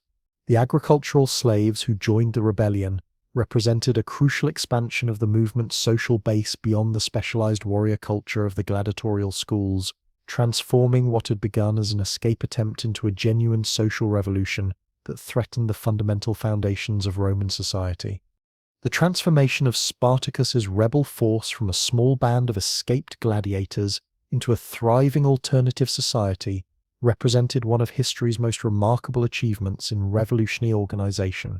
The agricultural slaves who joined their movement brought invaluable expertise that the gladiators desperately needed but had never possessed during their years of arena combat training. These men and women carried centuries of accumulated knowledge about farming techniques, animal husbandry, and craft production that would prove absolutely essential for sustaining thousands of people over extended periods in the wilderness. Unlike the gladiators whose skills focused purely on individual combat, these agricultural workers understood how to grow food, preserve meat, manage livestock herds, and create the basic necessities of civilized life from raw materials found in nature. Their intimate familiarity with rural Campania provided the rebellion with crucial intelligence about Roman military installations scattered throughout the region, major supply routes that could be targeted for raids, and potential sources of weapons and equipment hidden in workshops and armories. This local knowledge transformed the rebels from desperate fugitives into strategic operators capable of planning sophisticated military operations against their former oppressors. Free peasants and displaced persons throughout the region began gravitating toward the rebel encampment as news of the successful escape spread like wildfire across southern Italy. These individuals, while not technically enslaved, had been systematically marginalized by Rome's increasingly brutal economic system that concentrated wealth in fewer hands while driving small farmers into poverty and desperation. They recognized the rebellion as a genuine opportunity to fundamentally improve their circumstances and escape the crushing debt, land seizures, and economic exploitation that had destroyed their traditional way of life. Their participation dramatically broadened the movement's appeal beyond the enslaved population alone, transforming what had begun as a slave revolt into a comprehensive social revolution that threatened the very foundations of Roman civilization. The explosive growth of the rebel force from approximately 70 escaped gladiators to several thousand dedicated followers within just a few weeks demonstrated both the widespread discontent among oppressed populations throughout Campania and Spartacus's rapidly emerging skills as a leader, capable of welding diverse groups into a cohesive fighting force united by shared hatred of Roman oppression. This massive expansion also created entirely new challenges for the rebellion's leadership, as they suddenly needed to develop comprehensive systems for feeding, housing, and organizing vastly larger numbers of people than they had ever anticipated during their original escape planning. The logistical complexities of managing thousands of individuals with different backgrounds, expectations, and survival needs required administrative skills that went far beyond military leadership. The establishment of the permanent rebel camp on Mount Vesuvius marked the beginning of an extraordinary experiment in creating an alternative society based on principles fundamentally opposed to Roman social organization and values. Rather than simply seeking to escape Roman territory and disappear into some remote wilderness, Spartacus and his growing community of followers began systematically developing the organizational structures necessary to sustain a functioning community of free people who had completely rejected imperial authority. The leadership structure that crystallized during this crucial period reflected both the military backgrounds of the core gladiator group and the diverse origins of the rebellion's rapidly expanding membership base. Spartacus naturally assumed overall command of the entire rebel force, a position he had earned through his central role in planning and executing the original escape from Capua, as well as his repeatedly demonstrated abilities as both exceptional warrior and visionary organizer. His Thracian heritage provided him with extensive military experience that proved invaluable in developing comprehensive defensive strategies for their mountain stronghold, while simultaneously training thousands of new recruits who had never participated in organized combat. His understanding of tribal warfare tactics, gained through years of conflict in the Balkan Mountains, translated perfectly to the guerrilla warfare conditions they would face against Roman legions. Crixus and Oenomoles emerged as Spartacus's primary lieutenants, each assuming responsibility for specific crucial aspects of the rebellion's increasingly complex operations. Crixus, with his intimidating physical presence and natural charismatic appeal, proved particularly effective at recruiting and training new fighters from among the agricultural slaves and free peasants who continuously joined their movement in growing numbers. His Gallic heritage also helped him establish meaningful connections with Celtic populations scattered throughout central Italy, who harbored deep-seated resentments against Roman rule dating back generations to their ancestors' conquest and subjugation. These cultural bonds provided the rebellion with potential allies and sympathizers in regions far from their mountain stronghold. Oenomaus assumed primary responsibility for intelligence gathering and communications networks, utilizing his smaller stature and exceptional agility to lead scouting parties that continuously monitored Roman military movements throughout the region, while identifying potential sources of supplies and new recruits. His extensive experience with unconventional fighting techniques made him invaluable in training rebels who lacked formal military backgrounds in effective guerrilla warfare tactics. The rebel leadership worked systematically to establish a comprehensive military hierarchy that could incorporate fighters from vastly different backgrounds while maintaining the strict discipline necessary for effective combat operations against professional Roman forces. Former gladiators, with their years of professional combat training and arena experience, naturally formed the core of elite units that could be deployed in critical situations requiring maximum fighting effectiveness and tactical sophistication. Agricultural slaves and other new recruits received intensive basic military training, while simultaneously contributing their specialized skills to the rebellion's essential logistical operations. This dual approach ensured that everyone participated meaningfully in both military and civilian aspects of their revolutionary society, while maximizing the unique talents that each individual brought to their collective struggle.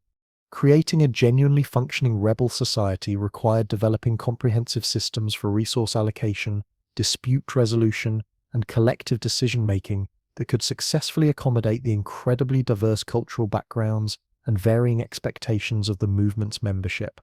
The leadership faced the complex challenge of balancing the warrior ethos of the gladiator corps with the more egalitarian expectations of escaped agricultural slaves, while also incorporating free peasants who possessed entirely different concepts of authority and social organization. The rebels established sophisticated workshops for weapon and equipment production, utilizing the metalworking and advanced crafting skills of former artisan slaves to manufacture spears, swords, shields, and armor from captured materials and scavenged metal, salvaged from abandoned Roman facilities. These production centers became absolutely crucial to the rebellion's military effectiveness, allowing the leadership to properly arm thousands of new recruits while replacing equipment lost or damaged during combat operations. Comprehensive food production and distribution systems were carefully organized around specialized foraging parties that systematically gathered wild foods from the rich mountainous terrain, organized hunting groups that secured fresh meat from local wildlife populations, and agricultural specialists who identified strategic opportunities for raiding Roman supply convoys or capturing livestock from nearby estates.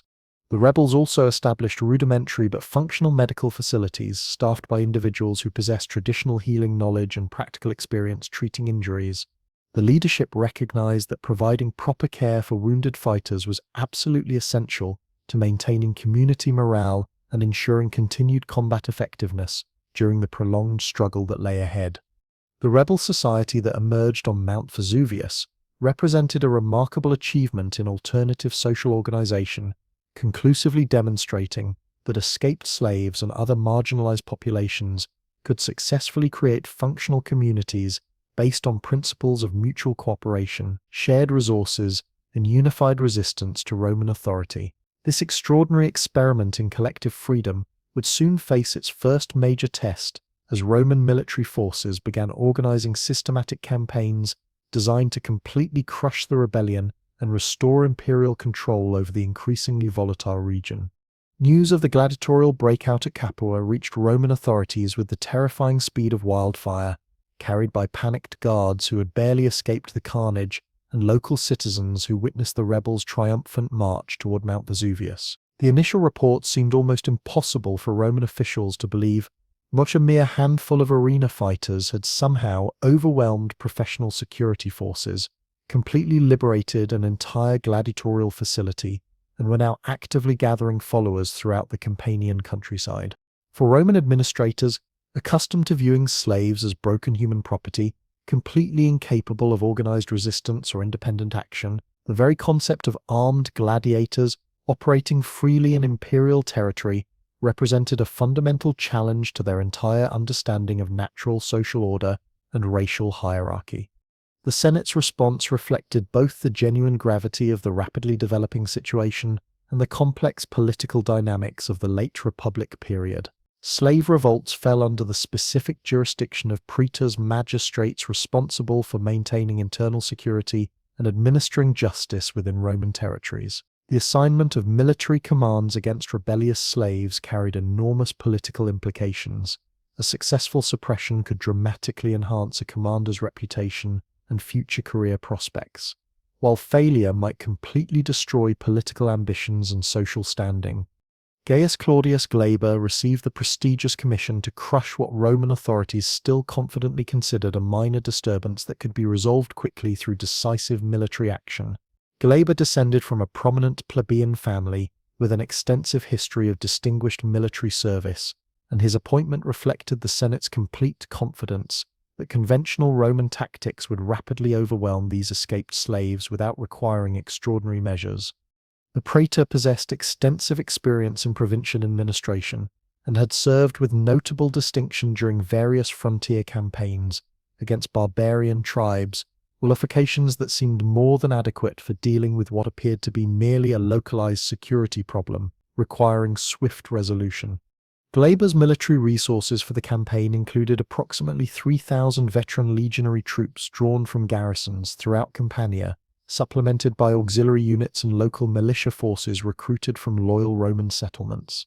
This represented a substantial military force by the standards of internal security operations, roughly equivalent to a reinforced legion with comprehensive supporting elements and specialized equipment designed for siege warfare and mountain combat operations. Glaber's legionary forces represented the pinnacle of ancient military technology and professional warfare, equipped with standardized gear that had conquered most of the known world through systematic application of overwhelming force. Each soldier carried iron-tipped javelins engineered specifically to penetrate enemy shields and armor, while rendering captured weapons useless through their designed tendency to bend upon impact. Their legendary short swords, the gladius, had become symbols of Roman military dominance, perfectly balanced weapons optimized for the close-quarters combat that decided most ancient battles.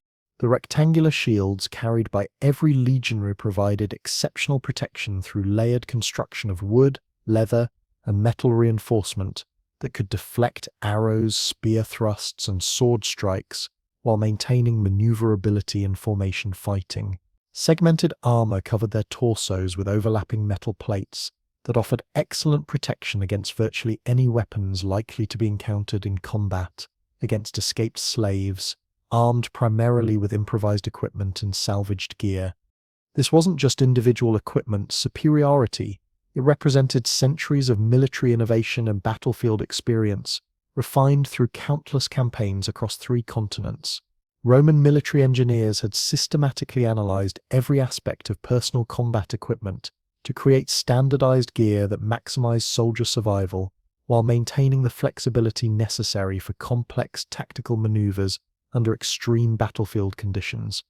The Roman expedition also included substantial numbers of cavalry units recruited from Italian allied communities throughout the peninsula, providing essential mobility and reconnaissance capabilities that would prove crucial for operations in the challenging mountainous terrain surrounding Vesuvius. These mounted troops weren't simply added for prestige, but represented specialized military assets designed specifically for the kind of irregular warfare that mountain campaigns typically required.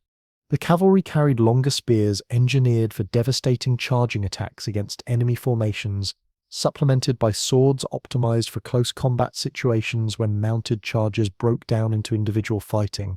Composite bows provided them with the ability to engage targets at extended ranges while maintaining mobility advantages that foot soldiers couldn't match.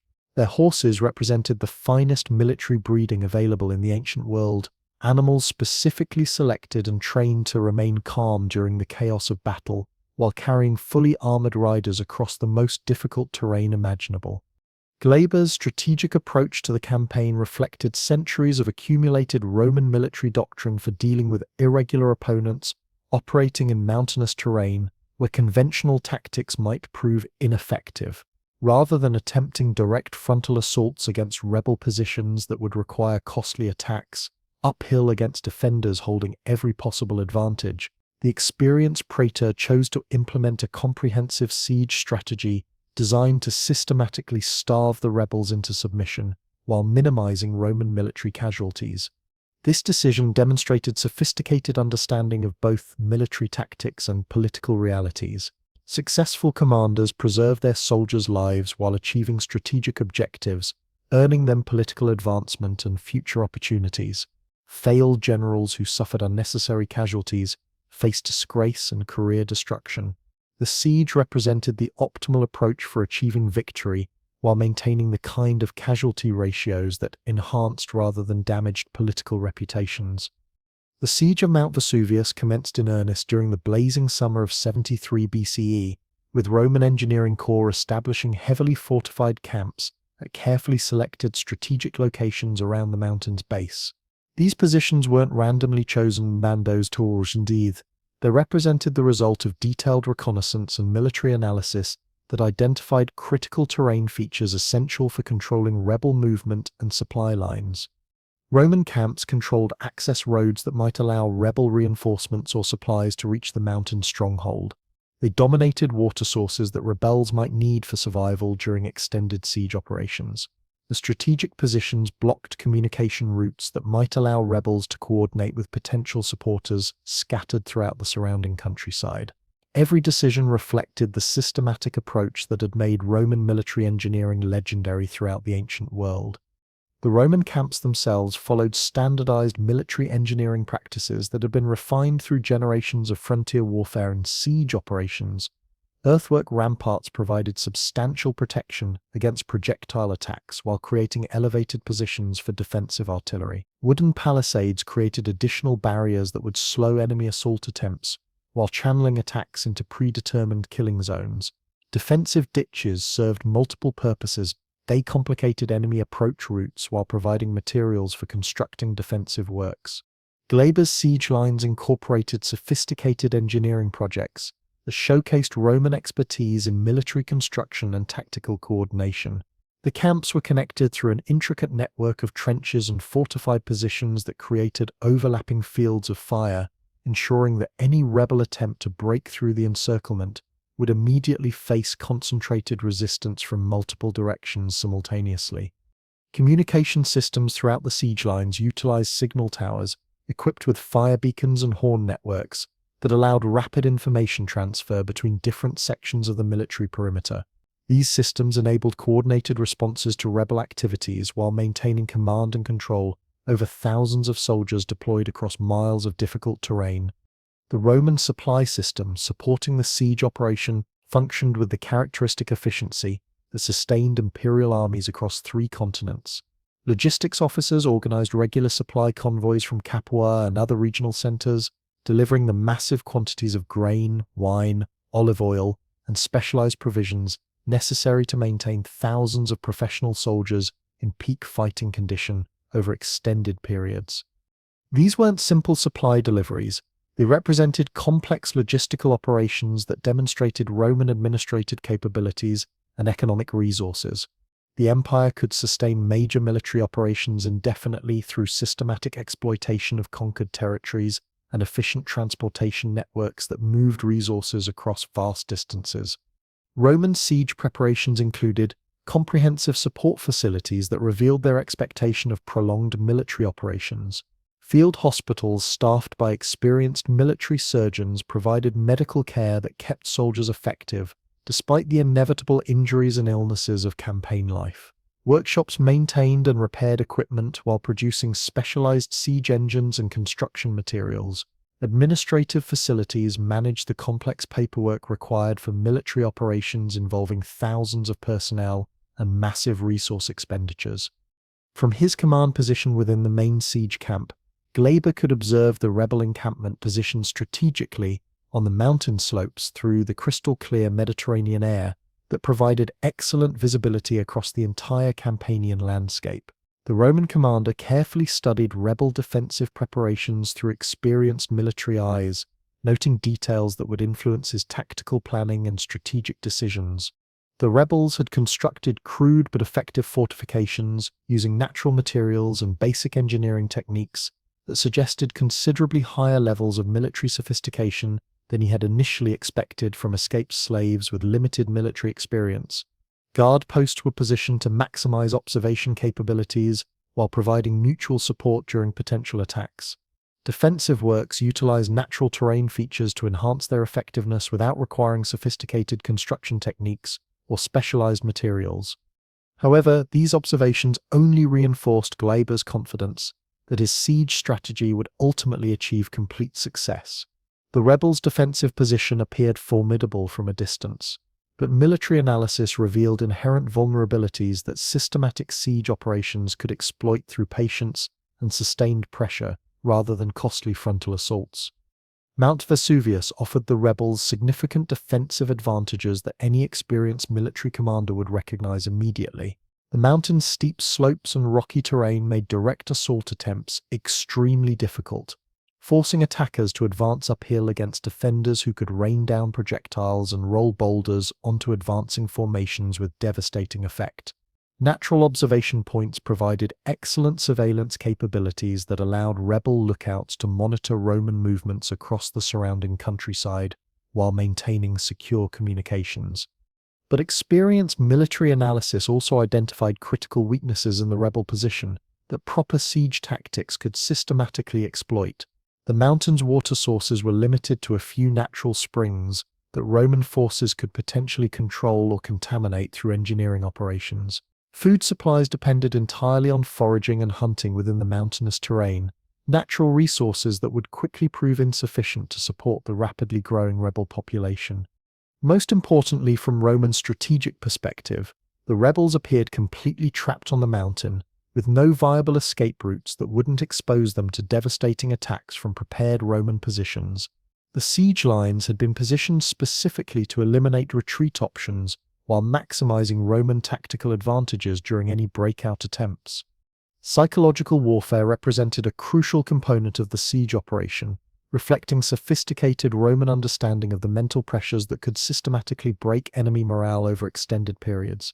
The constant visible presence of Roman military forces surrounding the mountain served as a powerful reminder of imperial authority and the ultimate futility of resistance against the Republic's overwhelming military superiority. Regular supply convoys arriving from regional centers demonstrated the besiegers' ability to maintain their operations indefinitely, while rebels faced increasing shortages and mounting hardships that would gradually erode their cohesion and fighting effectiveness. Roman confidence in this approach was reinforced by historical precedents from previous slave revolts in Sicily, where similar encirclement tactics had eventually forced rebel surrender despite initial military setbacks. The siege strategy expected that systematic application of hunger, thirst, and psychological pressure would gradually break down rebel unity, leading to internal conflicts and eventual capitulation without requiring the costly assault operations that had characterized earlier phases of Sicilian slave wars. However, Spartacus and his fellow rebel leaders possessed military experience and tactical intelligence that Roman authorities had catastrophically underestimated. The Thracian warrior's background included extensive knowledge of mountain warfare and unconventional tactics, developed through generations of tribal conflict in the rugged terrain of southeastern Europe. His understanding of guerrilla warfare principles, gained through years of fighting in similar mountainous conditions, would soon prove crucial to rebel survival against seemingly overwhelming odds. The rebel leadership immediately began conducting detailed reconnaissance of Roman siege positions, utilizing their intimate knowledge of Vesuvius's terrain to identify potential weaknesses in the encirclement that might be exploited through creative tactical approaches. Small groups of experienced scouts led by men with extensive hunting and tracking backgrounds systematically mapped Roman patrol routes, supply lines, and communication systems, while remaining completely undetected in the dense vegetation that covered much of the volcanic slopes. Spartacus recognized that rebel survival depended entirely on shattering the psychological assumptions underlying Roman siege strategy. The entire operation was designed to work against passive defenders who would gradually weaken under sustained pressure and eventually surrender when their situation became hopeless. However, if the rebels could demonstrate their ability to strike back effectively against Roman forces, they might destroy the confidence that sustained besieging morale while inspiring additional recruits to join their revolutionary cause.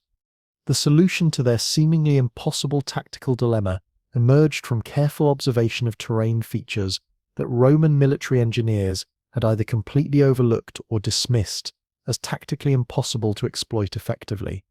The southern face of Mount Vesuvius presented what appeared to be an absolutely impregnable natural barrier, a series of vertical cliffs that rose hundreds of feet from the valley floor in sheer walls of volcanic rock that seemed to offer zero possibility for human passage. These towering precipices looked so impossible to navigate that experienced Roman commanders had made a critical strategic error, concentrating their entire siege apparatus on more accessible mountain approaches while leaving the cliff areas either lightly guarded or completely abandoned as tactically irrelevant. Roman military doctrine, refined through centuries of successful campaigns across 3 continents, emphasized controlling obvious approach routes while monitoring predictable escape paths that conventional enemies might attempt to exploit. The southern cliffs appeared so obviously impassable that dedicating substantial forces to guard them seemed like an unnecessary waste of valuable manpower that could be better deployed elsewhere in the siege perimeter. However, rebel reconnaissance parties led by experienced hunters and trackers had made an extraordinary discovery that would completely revolutionize their strategic situation. Wild grapevines growing naturally on the cliff face had created intricate networks of organic climbing systems that could potentially support human weight if properly utilized and carefully approached. These remarkable vines, nourished and strengthened by years of growth in the incredibly rich volcanic soil of Vesuvius, had developed into robust natural ropes that formed complex webs, extending from rebel positions high on the mountain down to areas completely beyond Roman siege lines. The discovery of this potential escape route provided the essential foundation for an audacious plan that would demonstrate the rebels' tactical innovation, military intelligence, and sheer courage in ways that would shock the Roman world. This wasn't just an escape attempt. It represented a fundamental challenge to Roman assumptions about what enslaved people were capable of achieving when driven by desperate determination and led by exceptional strategic thinking. Preparation for the dangerous cliff descent required meticulous planning and specialized knowledge that drew upon the incredibly diverse skills represented within the rebel community. Former agricultural slaves contributed invaluable experience with rope work, plant cultivation, and practical engineering, identifying the strongest vine specimens while developing sophisticated techniques for weaving them into more robust climbing aids that could support multiple people simultaneously. Gladiators provided the exceptional physical conditioning, combat experience, and raw courage necessary for attempting such a perilous descent in complete darkness while maintaining absolute silence. Their years of arena training had developed not only fighting skills but also the mental discipline required to function effectively under extreme pressure when failure meant certain death. Hunters and skilled trackers contributed their intimate knowledge of terrain features, weather patterns, and natural navigation techniques, systematically mapping the landscape below the cliffs to identify optimal landing zones, potential hazards, and the most effective escape routes that would allow the strike force to disappear into the countryside before Roman forces could organize pursuit operations. The rebels invested several crucial days in gathering and preparing the vine ropes that would prove essential to their escape plan's success. Each vine was carefully tested for strength, flexibility, and reliability, with only the strongest specimens selected for the most critical portions of the descent, where human lives would depend entirely on plant fiber integrity. Additional emergency ropes were methodically woven from available plant materials and strips of cloth to provide backup systems and extend the reach of natural vine networks. The timing of their escape attempt required perfect coordination with Roman patrol schedules and guard rotation patterns that rebel scouts had observed and documented during weeks of patient reconnaissance operations. Intelligence gathering had revealed that Roman sentries were least alert during the darkest hours before dawn, when exhaustion from long night watches combined with reduced visibility to create optimal conditions for undetected movement. The rebels also planned sophisticated diversionary tactics in other areas of their mountain perimeter, designed to draw Roman attention away from the cliff face during the most critical phases of their operation. These diversions would create apparent escape attempts that would focus enemy response capabilities on completely different sectors, while the real assault force descended unobserved toward their target. On the appointed night, approximately 70 of their most experienced and physically capable fighters began the treacherous descent down Vesuvius's forbidding cliff face. Spartacus personally led the climbing expedition, demonstrating the kind of courageous leadership by example that had earned him unwavering loyalty from men who had previously owed allegiance to no one but themselves. The Thracian warrior's extensive experience with mountain terrain, combined with his exceptional natural athletic abilities, made him uniquely qualified for such a dangerous undertaking. His presence at the front of the climbing column provided essential reassurance to less experienced climbers who were attempting something that would have terrified professional soldiers. The descent proved even more challenging and hazardous than the rebels had anticipated. Despite their careful preparation and reconnaissance efforts, loose volcanic rock threatened to give way under climbers' weight, potentially sending men plummeting to their deaths while alerting Roman guards through the sound of falling stones. Tangled vegetation created obstacles that had to be navigated in complete silence while maintaining precarious handholds on uncertain support systems. The constant threat of detection by Roman sentries added psychological pressure that made every movement a test of nerve and discipline. A single misplaced step, dropped piece of equipment, or involuntary sound could trigger alarms that would bring hundreds of armed soldiers converging on their position while they remained helplessly exposed on the cliff face. Several rebels suffered significant injuries during the harrowing descent, including deep cuts from razor-sharp volcanic rock and muscle strains from the extraordinary physical demands of rope climbing in complete darkness, while carrying weapons and equipment. However, the group's determination and meticulous preparation enabled them to reach the base of the cliffs without triggering any Roman alarms or losing members to fatal accidents. Once the rebel strike force had successfully completed their cliff descent and regrouped in the valley below, they immediately began implementing the second phase of their audacious plan, a carefully coordinated surprise attack on Roman siege camps, designed to shatter enemy morale while demonstrating that the rebellion retained formidable military effectiveness despite apparent encirclement. The assault would target the least defended sections of the Roman perimeter, utilizing stealth and tactical surprise to maximize psychological impact, while minimizing rebel casualties through superior planning and execution. Success depended entirely on maintaining surprise until the moment of attack and overwhelming isolated positions before organized resistance could develop. The rebel strike force moved through pre-dawn darkness with absolute silence, utilizing their hard-won knowledge of local terrain to approach Roman camps from directions that enemy planners had never considered vulnerable to attack.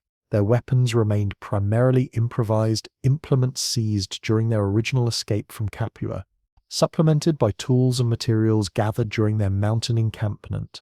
However, their crucial tactical advantages lay not in superior equipment, but in extraordinary motivation, complete surprise, and intimate knowledge of terrain they were literally fighting to defend.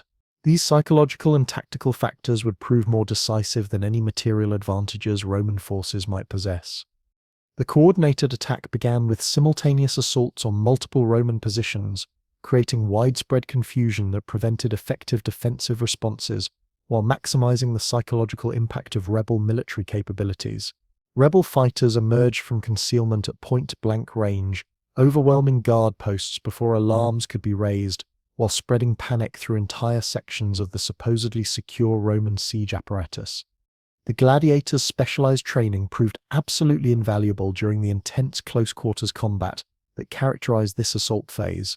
Their conditioning for sustained physical combat, combined with expertise in various weapon systems, gave them overwhelming advantages over regular legionary troops who had been caught completely off guard by an assault they had never imagined possible. The psychological impact of the rebel attack exceeded even Spartacus's most optimistic expectations. Roman soldiers who had expected to conduct routine siege operations suddenly found themselves fighting desperately for their lives against opponents who had supposedly been trapped and helpless on an isolated mountain stronghold. The surprise and ferocity of the assault completely shattered fundamental Roman assumptions about slave capabilities and military potential, creating panic that spread far beyond immediate combat zones to affect the entire siege operation's morale and effectiveness. Glaber's command structure collapsed under pressure from this unexpected assault as communication systems failed and unit commanders struggled simultaneously to assess the scope of rebel operations. While organizing coherent defensive responses, the Roman forces had been positioned and organized for siege warfare rather than defending against external attacks, leaving them tactically vulnerable to exactly the kind of aggressive assault that Spartacus had launched. Many Roman soldiers, awakened from sleep by sudden combat sounds, emerged from their tents, confused and completely disoriented, making them easy targets for rebel fighters who had planned every aspect of their attack with meticulous precision. The systematic nature of the rebel advance through Roman camps demonstrated sophisticated military planning that went far beyond desperate improvisation. The rebels methodically seized weapons, armor, and crucial supplies while eliminating organized resistance wherever they encountered it. The capture of professional Roman military equipment represented a decisive breakthrough for the rebellion, providing fighters with quality weapons and protective gear that would dramatically enhance their combat effectiveness in future engagements against imperial forces. Swords forged in Roman armories, iron-tipped spears, reinforced shields, and segmented armor taken from defeated troops would equip rebel fighters with tools necessary to face imperial legions on significantly more equal terms than ever before possible. The complete collapse of Roman resistance during the night attack demonstrated the devastating effectiveness of unconventional tactics against conventional military forces that had failed to prepare for the type of warfare that escaped gladiators were uniquely capable of conducting.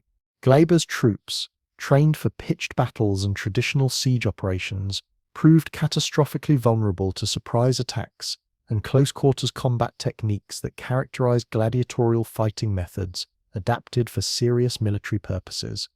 As dawn broke over the blood-soaked Campanian countryside, the full extent of the Roman military disaster became shockingly apparent to surviving imperial forces and horrified local observers who witnessed the impossible milis opposer.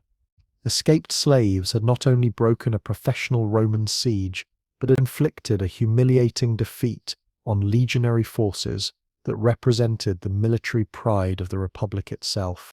The siege camps lay in complete ruins across the blood-soaked battlefield, Roman military equipment scattered like broken toys abandoned by frightened children. Helmets, shields, spears, and armor littered the ground alongside the corpses of legionary soldiers who had discovered too late that enslaved gladiators possessed fighting capabilities far beyond anything their commanders had imagined possible. The scene resembled a nightmare version of traditional Roman victory celebrations, except this time it was escaped slaves who had triumphed over the supposedly invincible forces of the Republic. Glaber himself had been forced to flee the battlefield in absolute disgrace, abandoning his command responsibilities and leaving surviving troops to retreat in complete disorder toward whatever fortified towns might offer temporary safety from rebel pursuit. The praetor who had confidently arrived to crush a minor slave disturbance now found himself running for his life, his military reputation destroyed, and his political career likely finished by a defeat that would be remembered throughout Roman history as one of the most humiliating military disasters ever suffered by imperial forces. This extraordinary victory at Mount Vesuvius fundamentally transformed the entire character of the slave rebellion from what Roman authorities had dismissively considered a localized security problem into a genuine military threat that demanded immediate serious attention from the highest levels of government. The impossible had happened. Mess escaped. Slaves had not only survived professional military assault, but had actually defeated a fully equipped Praetorian army in open combat. News of Glaber's catastrophic defeat spread throughout Italy with terrifying speed, carried by fleeing soldiers whose terror-filled accounts seemed almost too incredible to believe. Terrified civilians, who had witnessed the impossible spectacle of Roman military might crumbling before slave fury, and the Republic's efficient communication networks that connected administrative centers across the peninsula. The reports challenged everything Romans believed about their military superiority and social order. The psychological impact of this rebel victory extended far beyond immediate military consequences, striking directly at fundamental assumptions about Roman invincibility and natural social hierarchy that sustained imperial authority throughout the Mediterranean world.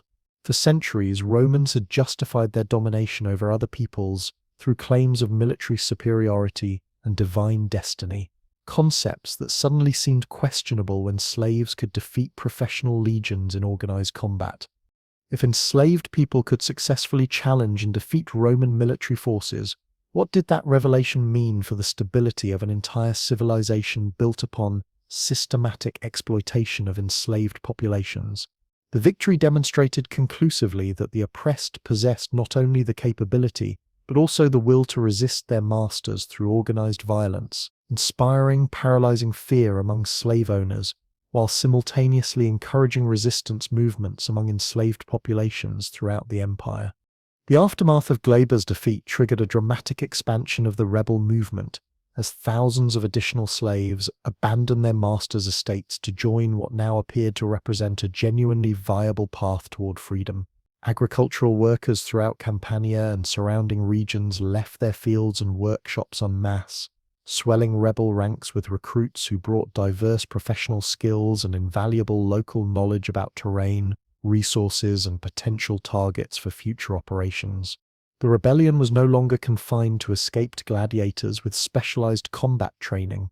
It had evolved into a broad-based revolutionary movement that attracted enthusiastic support from multiple segments of the systematically oppressed population: household slaves, agricultural workers, artisans, miners, and even some free peasants recognized this as their opportunity to fundamentally transform the social order that had denied them basic human dignity. The Roman Senate's response to this escalating crisis reflected both the genuine gravity of the military situation and the complex political considerations that surrounded any official response to slave rebellion. The defeat of a Praetorian army commanded by a respected magistrate required immediate action to restore imperial prestige and prevent further expansion of the revolt that threatened to inspire similar uprisings throughout the empire.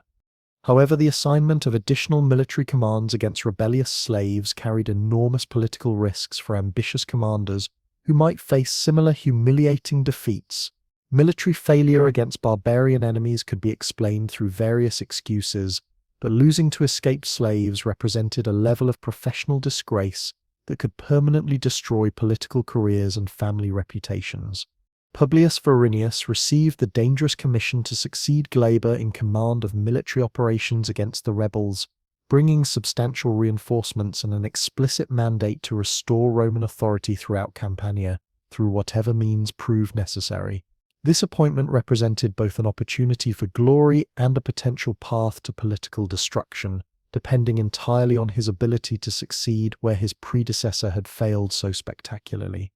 Varinius possessed extensive military experience gained through service in various provincial campaigns, along with a solid reputation for tactical competence that seemed to offer better prospects for success than Glaber's failed siege strategy. His background included successful operations against conventional enemies in standard military situations, qualifications that Roman authorities hoped would prove adequate for dealing with what remained, in their minds, merely an unusually large slave revolt. However, the rebel forces that Varinius would soon encounter bore absolutely no resemblance to the desperate fugitives who had originally escaped from Capua months earlier. The stunning victory over Glaber had provided the rebels with professional military equipment captured from defeated Roman forces, invaluable tactical experience gained through successful combat against legionary troops, and most importantly, the tremendous psychological confidence that came from proven success against seemingly overwhelming odds. Spartacus and his rapidly growing army of followers had evolved from desperate escaped slaves into a formidable military organization, genuinely capable of challenging Roman power on equal terms. They possessed real weapons, experienced leadership, proven tactics, and the kind of morale that comes only from victory against supposedly superior enemies. The transformation of Spartacus's rebel force from a desperate band of escaped gladiators into a sophisticated military organization represented one of the most remarkable achievements in the entire history of ancient warfare. Following their stunning victory over Glaber's forces at Mount Vesuvius, the rebels faced the monumental challenge of organizing thousands of new recruits from incredibly diverse backgrounds into an effective fighting force capable of sustaining prolonged resistance against the Roman Republic's legendary military might. The organizational structure that emerged during the crucial winter months of 73 72 BCE reflected both Spartacus's visionary strategic thinking and the practical necessities of managing an army that had grown explosively from 70 original gladiators to an estimated 40,000 followers within mere months of their initial breakout from Capua. This represented military growth on a scale rarely seen in ancient history. The Thracian commander recognized that the rebellion's continued success depended entirely on creating military units that could effectively harness the diverse skills and cultural backgrounds of his followers while maintaining the strict discipline necessary for successful combat operations against professional Roman forces with centuries of military experience and organizational superiority. The ethnic composition of the rebel army created both tremendous opportunities and significant challenges for the military leadership. Thracians naturally formed the core of the officer corps, drawing upon their sophisticated tribal military traditions and instinctive loyalty to their charismatic commander. These mountain warriors brought in valuable knowledge of irregular warfare, cavalry tactics, and psychological combat techniques that had been refined through generations of tribal conflict in the rugged Balkan territories. Their extensive experience with hit-and-run tactics, ambush strategies, and unconventional warfare methods proved absolutely invaluable in developing military approaches that could exploit the tactical rigidity that characterized traditional Roman military doctrine. Thracian flexibility and adaptability provided perfect counterpoints to Roman emphasis on standardized formations and predictable battlefield maneuvers. Gallic contingents represented the largest single ethnic group within the rebel forces, comprising former warriors from various Celtic tribes who had been enslaved during Rome's systematic campaigns throughout Transalpine Gaul.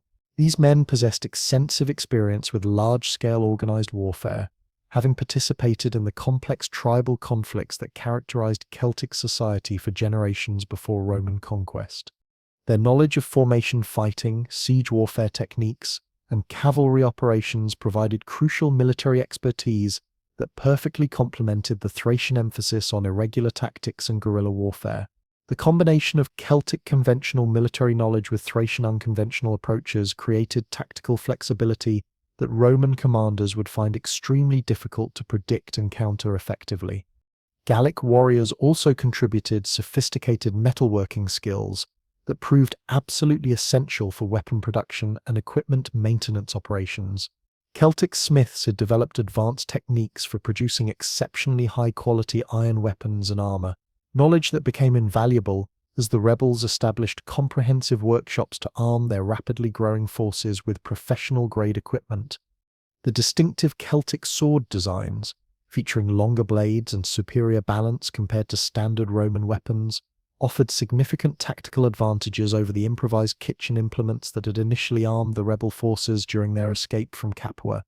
Germanic fighters contributed their own specialized military knowledge, including invaluable expertise in forest warfare and the construction of fortified positions using available timber and earthwork materials.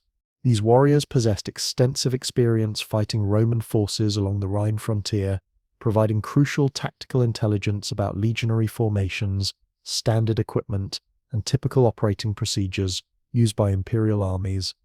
Their hard-won knowledge of Roman military engineering techniques also proved extremely valuable in developing effective countermeasures against siege operations and assault tactics that Roman commanders typically employed against fortified positions.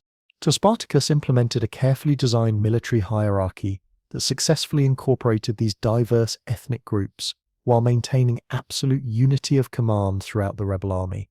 Thracian officers typically commanded mixed units that included fighters from multiple cultural backgrounds, ensuring that narrow tribal loyalties could not undermine broader military objectives or create dangerous divisions within their forces. This innovative integration strategy also facilitated systematic sharing of tactical knowledge and combat techniques between different groups, creating a more versatile and adaptable fighting force than would have been possible with ethnically segregated units that might have developed conflicting approaches to warfare. The comprehensive weapon procurement program developed by the rebel leadership demonstrated remarkable innovation and organizational sophistication that rivaled anything produced by traditional Roman military administration. Beyond the substantial equipment captured from Glaber's defeated Roman forces, the rebels demonstrated remarkable organizational sophistication by establishing comprehensive production facilities capable of manufacturing weapons and armor, using materials obtained through systematic raids, strategic trade negotiations, and methodical local resource exploitation. This transformation from desperate scavengers to organized manufacturers represented a crucial evolution that would define their military capabilities for the remainder of the rebellion. Captured Roman smiths and skilled artisans proved absolutely invaluable to this manufacturing revolution, and surprisingly, many joined the rebellion completely voluntarily after witnessing rebel victories that shattered their previous assumptions about slave capabilities and Roman invincibility. These experienced craftsmen provided essential technical expertise that dramatically enhanced production capabilities far beyond what escaped gladiators could have achieved independently. The psychological impact of professional craftsmen choosing to abandon their Roman masters and join a slave rebellion cannot be overstated. These decisions validated the rebellion's legitimacy while providing crucial skills that transformed amateur workshops into professional manufacturing centers capable of producing military-grade equipment in significant quantities. The rebels' weapon workshops operated according to carefully standardized designs that expertly balanced combat effectiveness with production efficiency, allowing relatively inexperienced workers to contribute meaningfully to the rebellion's military preparation. This systematic approach demonstrated strategic thinking that went far beyond desperate improvisation, that represented genuine military-industrial planning adapted to revolutionary circumstances. Spear production utilized simplified forging techniques that enabled smiths with limited experience to manufacture serviceable weapons in large quantities without compromising essential quality standards. The rebels recognized that equipping thousands of fighters required prioritizing quantity and reliability over elaborate craftsmanship, leading to practical designs that could be produced quickly using available materials and basic metalworking skills. Sword manufacturing focused on robust practical designs that could be effectively produced using whatever materials were available through raids and salvage operations, while still providing adequate combat performance against professional Roman equipment. Rather than attempting to replicate complex Roman sword designs that required specialized materials and advanced techniques, rebel smiths developed simplified versions that maintained essential functional characteristics. Shield construction represented a masterpiece of practical engineering, utilizing locally available wood species and leather resources, reinforced with metal fittings, salvaged from various sources including damaged Roman equipment, abandoned farm implements, and repurposed household items. These shields provided genuine protection while remaining feasible to manufacture in field conditions without access to specialized workshops or rare materials. Armor production presented significantly greater challenges due to the specialized skills and exotic materials typically required for effective protective equipment. Roman armor manufacturing represented centuries of refined techniques using carefully selected materials that were simply unavailable to rebel forces operating in hostile territory without established supply networks. The rebels developed remarkably innovative solutions that combined captured Roman armor components with locally produced elements, creating hybrid protective systems that provided reasonable battlefield protection while remaining feasible to manufacture under field conditions. These creative approaches demonstrated engineering ingenuity that matched the tactical innovation characterizing other aspects of their military organization. Leather armor reinforced with metal scales or plates salvaged from various sources became standard equipment for many rebel fighters, offering excellent mobility and adequate protection perfectly suited to their tactical requirements. This equipment provided substantial advantages over the improvised protection that had characterized earlier phases of the rebellion, while remaining practical to produce and maintain during extended campaigns.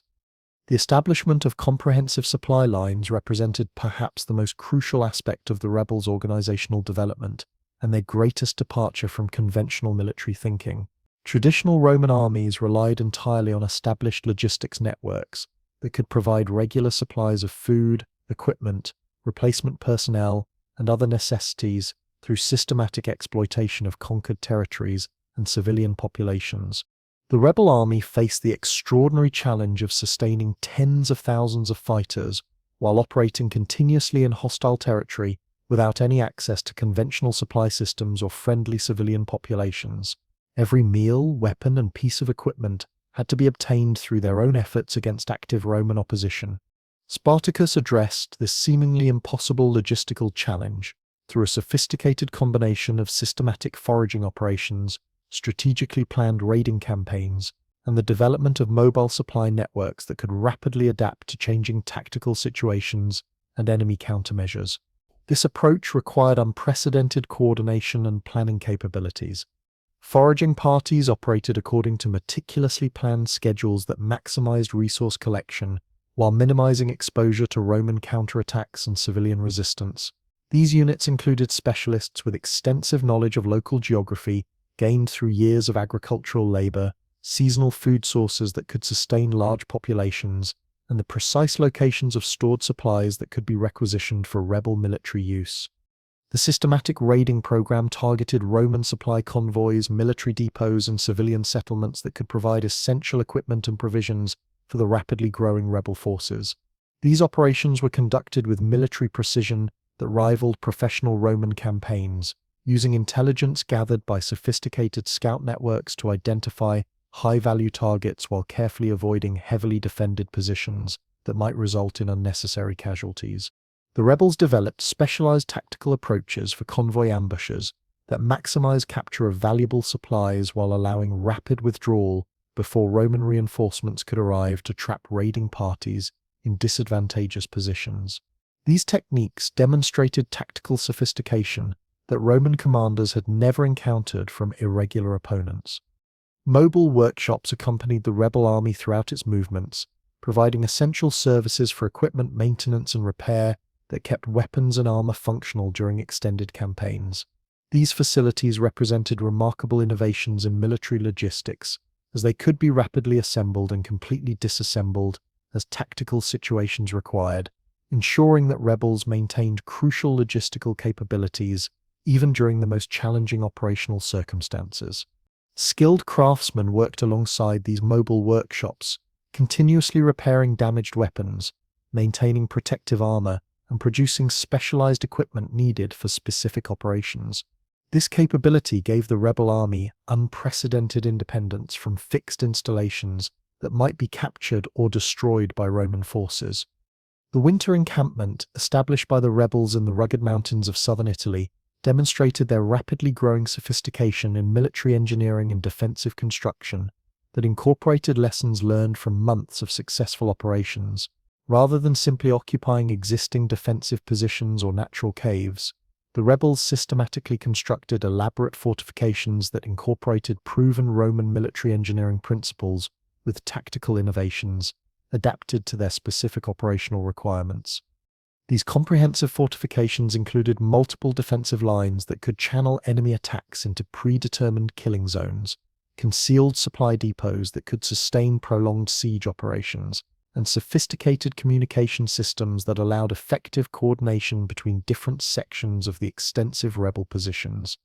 The encampment's layout reflected careful planning that expertly balanced defensive military requirements with the practical needs of housing and organizing thousands of fighters along with their families and support personnel.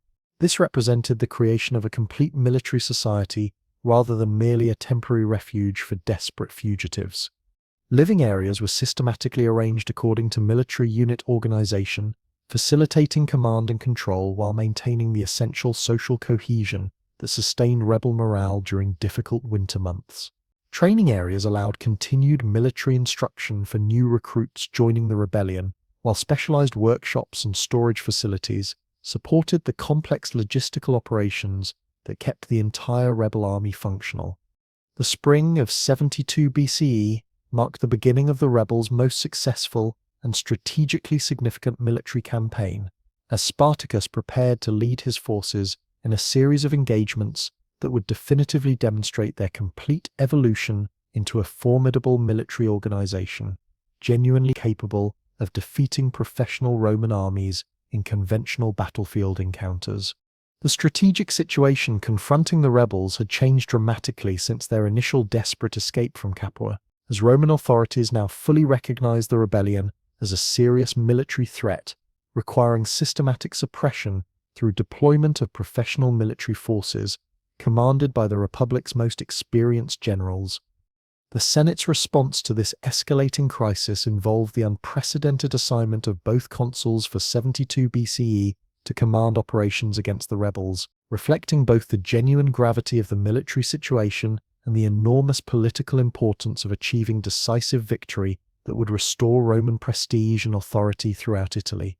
Lucius Gellius Publicola and Gnaeus Cornelius, Lentulus Clodianus, represented the absolute pinnacle of Roman military leadership, possessing extensive experience in provincial campaigns and commanding the vast resources necessary to mount large-scale operations against rebel forces that had proven capable of defeating previous Roman commanders. Gellius commanded approximately 15,000 veteran legionary troops, supplemented by auxiliary units and allied contingents, creating a military force significantly larger than any previous Roman army deployed against the rebels. His troops were equipped with the finest available weapons and armor, supported by extensive supply trains and specialized siege equipment that could be effectively employed against rebel fortifications. The consul's strategic plan involved systematic elimination of rebel strongholds throughout southern Italy, while simultaneously preventing their escape to other regions where they might inspire additional uprisings. This approach reflected standard Roman tactical doctrine for dealing with mobile opponents, using superior numbers and coordination to limit enemy movement, while forcing decisive engagements under conditions favorable to conventional Roman advantages. Lentulus Clodianus led a comparable force intended to coordinate with Gellius in a sophisticated pincer movement designed to trap the entire rebel army between two professional Roman armies equipped with overwhelming material superiority. This strategy represented centuries of accumulated Roman military wisdom applied to irregular warfare situations. However, both Roman commanders seriously underestimated the size, military capabilities, and tactical sophistication of the forces they would soon encounter in battle. Intelligence reports had catastrophically failed to accurately assess the rebels' true numerical strength, their remarkable tactical innovations, or the professional quality of their captured and manufactured equipment. The consuls confidently expected to encounter disorganized bands of escaped slaves armed with improvised weapons, rather than the disciplined military organization that Spartacus had systematically created during months of successful operations against Roman forces. The first major engagement occurred when Gellius attempted to assault a heavily fortified rebel stronghold, positioned strategically in the Apennine Mountains, expecting to overwhelm the defenders through superior numbers and equipment advantages that had characterized previous Roman victories against irregular opponents. The consuls' forces advanced in standard Roman formation, with heavy infantry forming the center, supported by cavalry units on both flanks and auxiliary troops, providing essential screening and support functions. This conventional tactical approach played directly into Spartacus's carefully prepared strategic strengths. The rebel commander had anticipated exactly this type of predictable Roman response, and his defensive positions had been meticulously prepared to channel Roman attacks into predetermined killing zones, where traditional advantages of superior numbers and equipment would be completely negated by terrain constraints and concentrated defensive firepower. What if the fate of Rome's greatest slave rebellion hung on a single devastating choice? Two brilliant military minds stood at a crossroads that would determine whether thousands of freed slaves would taste permanent liberty or face annihilation. The tension crackling through the rebel camps wasn't just about military strategy, was about the very soul of their revolution. The northern escape through the towering Alps represented far more than a simple retreat from Roman territory. Spartacus had identified this mountainous gateway as their pathway to genuine independence, a route that transformed geographical obstacles into tactical advantages. These ancient peaks would serve as natural fortresses where small groups of determined fighters could hold off entire Roman legions, turning the empire's numerical superiority into a meaningless statistic. Every narrow pass became a potential killing ground, where Roman cavalry would stumble helplessly through treacherous terrain, while their heavy siege equipment proved utterly worthless against mountain warfare. The irregular combat techniques that had carried the rebels through countless victories would flourish in this harsh environment, giving them every advantage over Rome's traditional military formations. But the true genius of Spartacus' northern strategy extended far beyond immediate military considerations. The lands beyond the Alps harbored populations who nursed their own bitter resentments against Roman domination. Celtic tribes across Gaul had endured decades of brutal conquest, their traditional ways of life shattered by the same imperial machinery that had enslaved Spartacus' followers.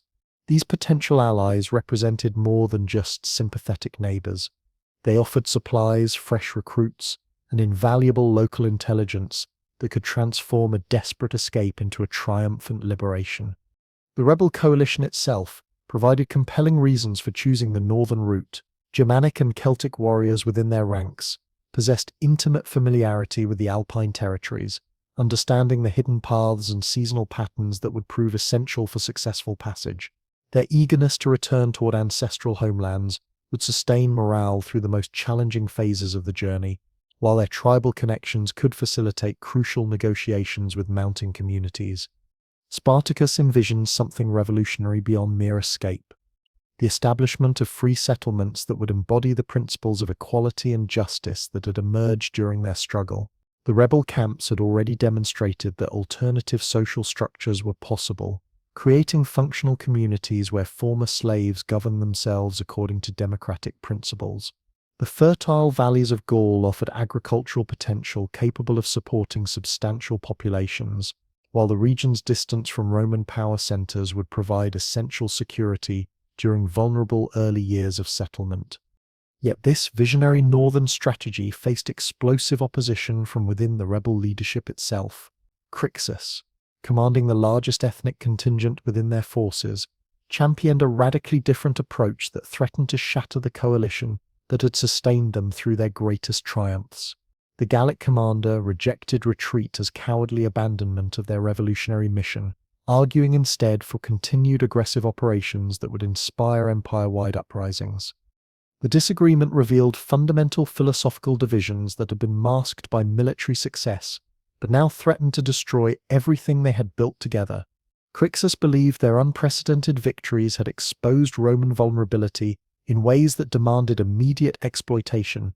Rather than seeking personal safety, he argued, the rebels had a moral obligation to continue fighting for the liberation of enslaved populations throughout the peninsula.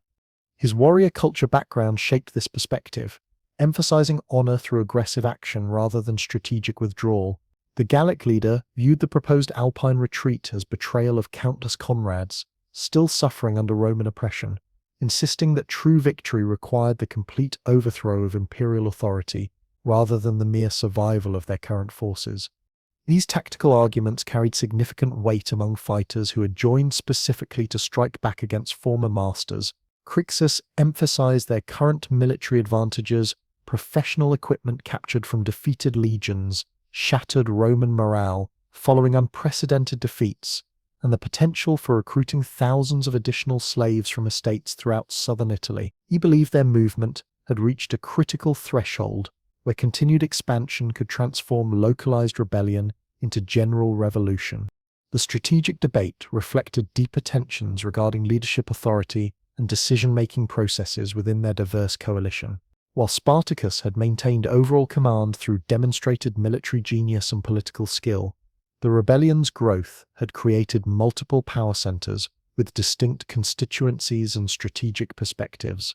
The Gallic contingent's numerical significance gave Crixus substantial influence that challenged traditional command structures.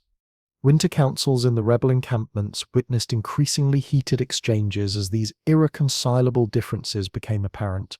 Spartacus presented meticulously detailed plans for northern passage, including logistics arrangements, route selections, and preliminary negotiations with potential Alpine allies.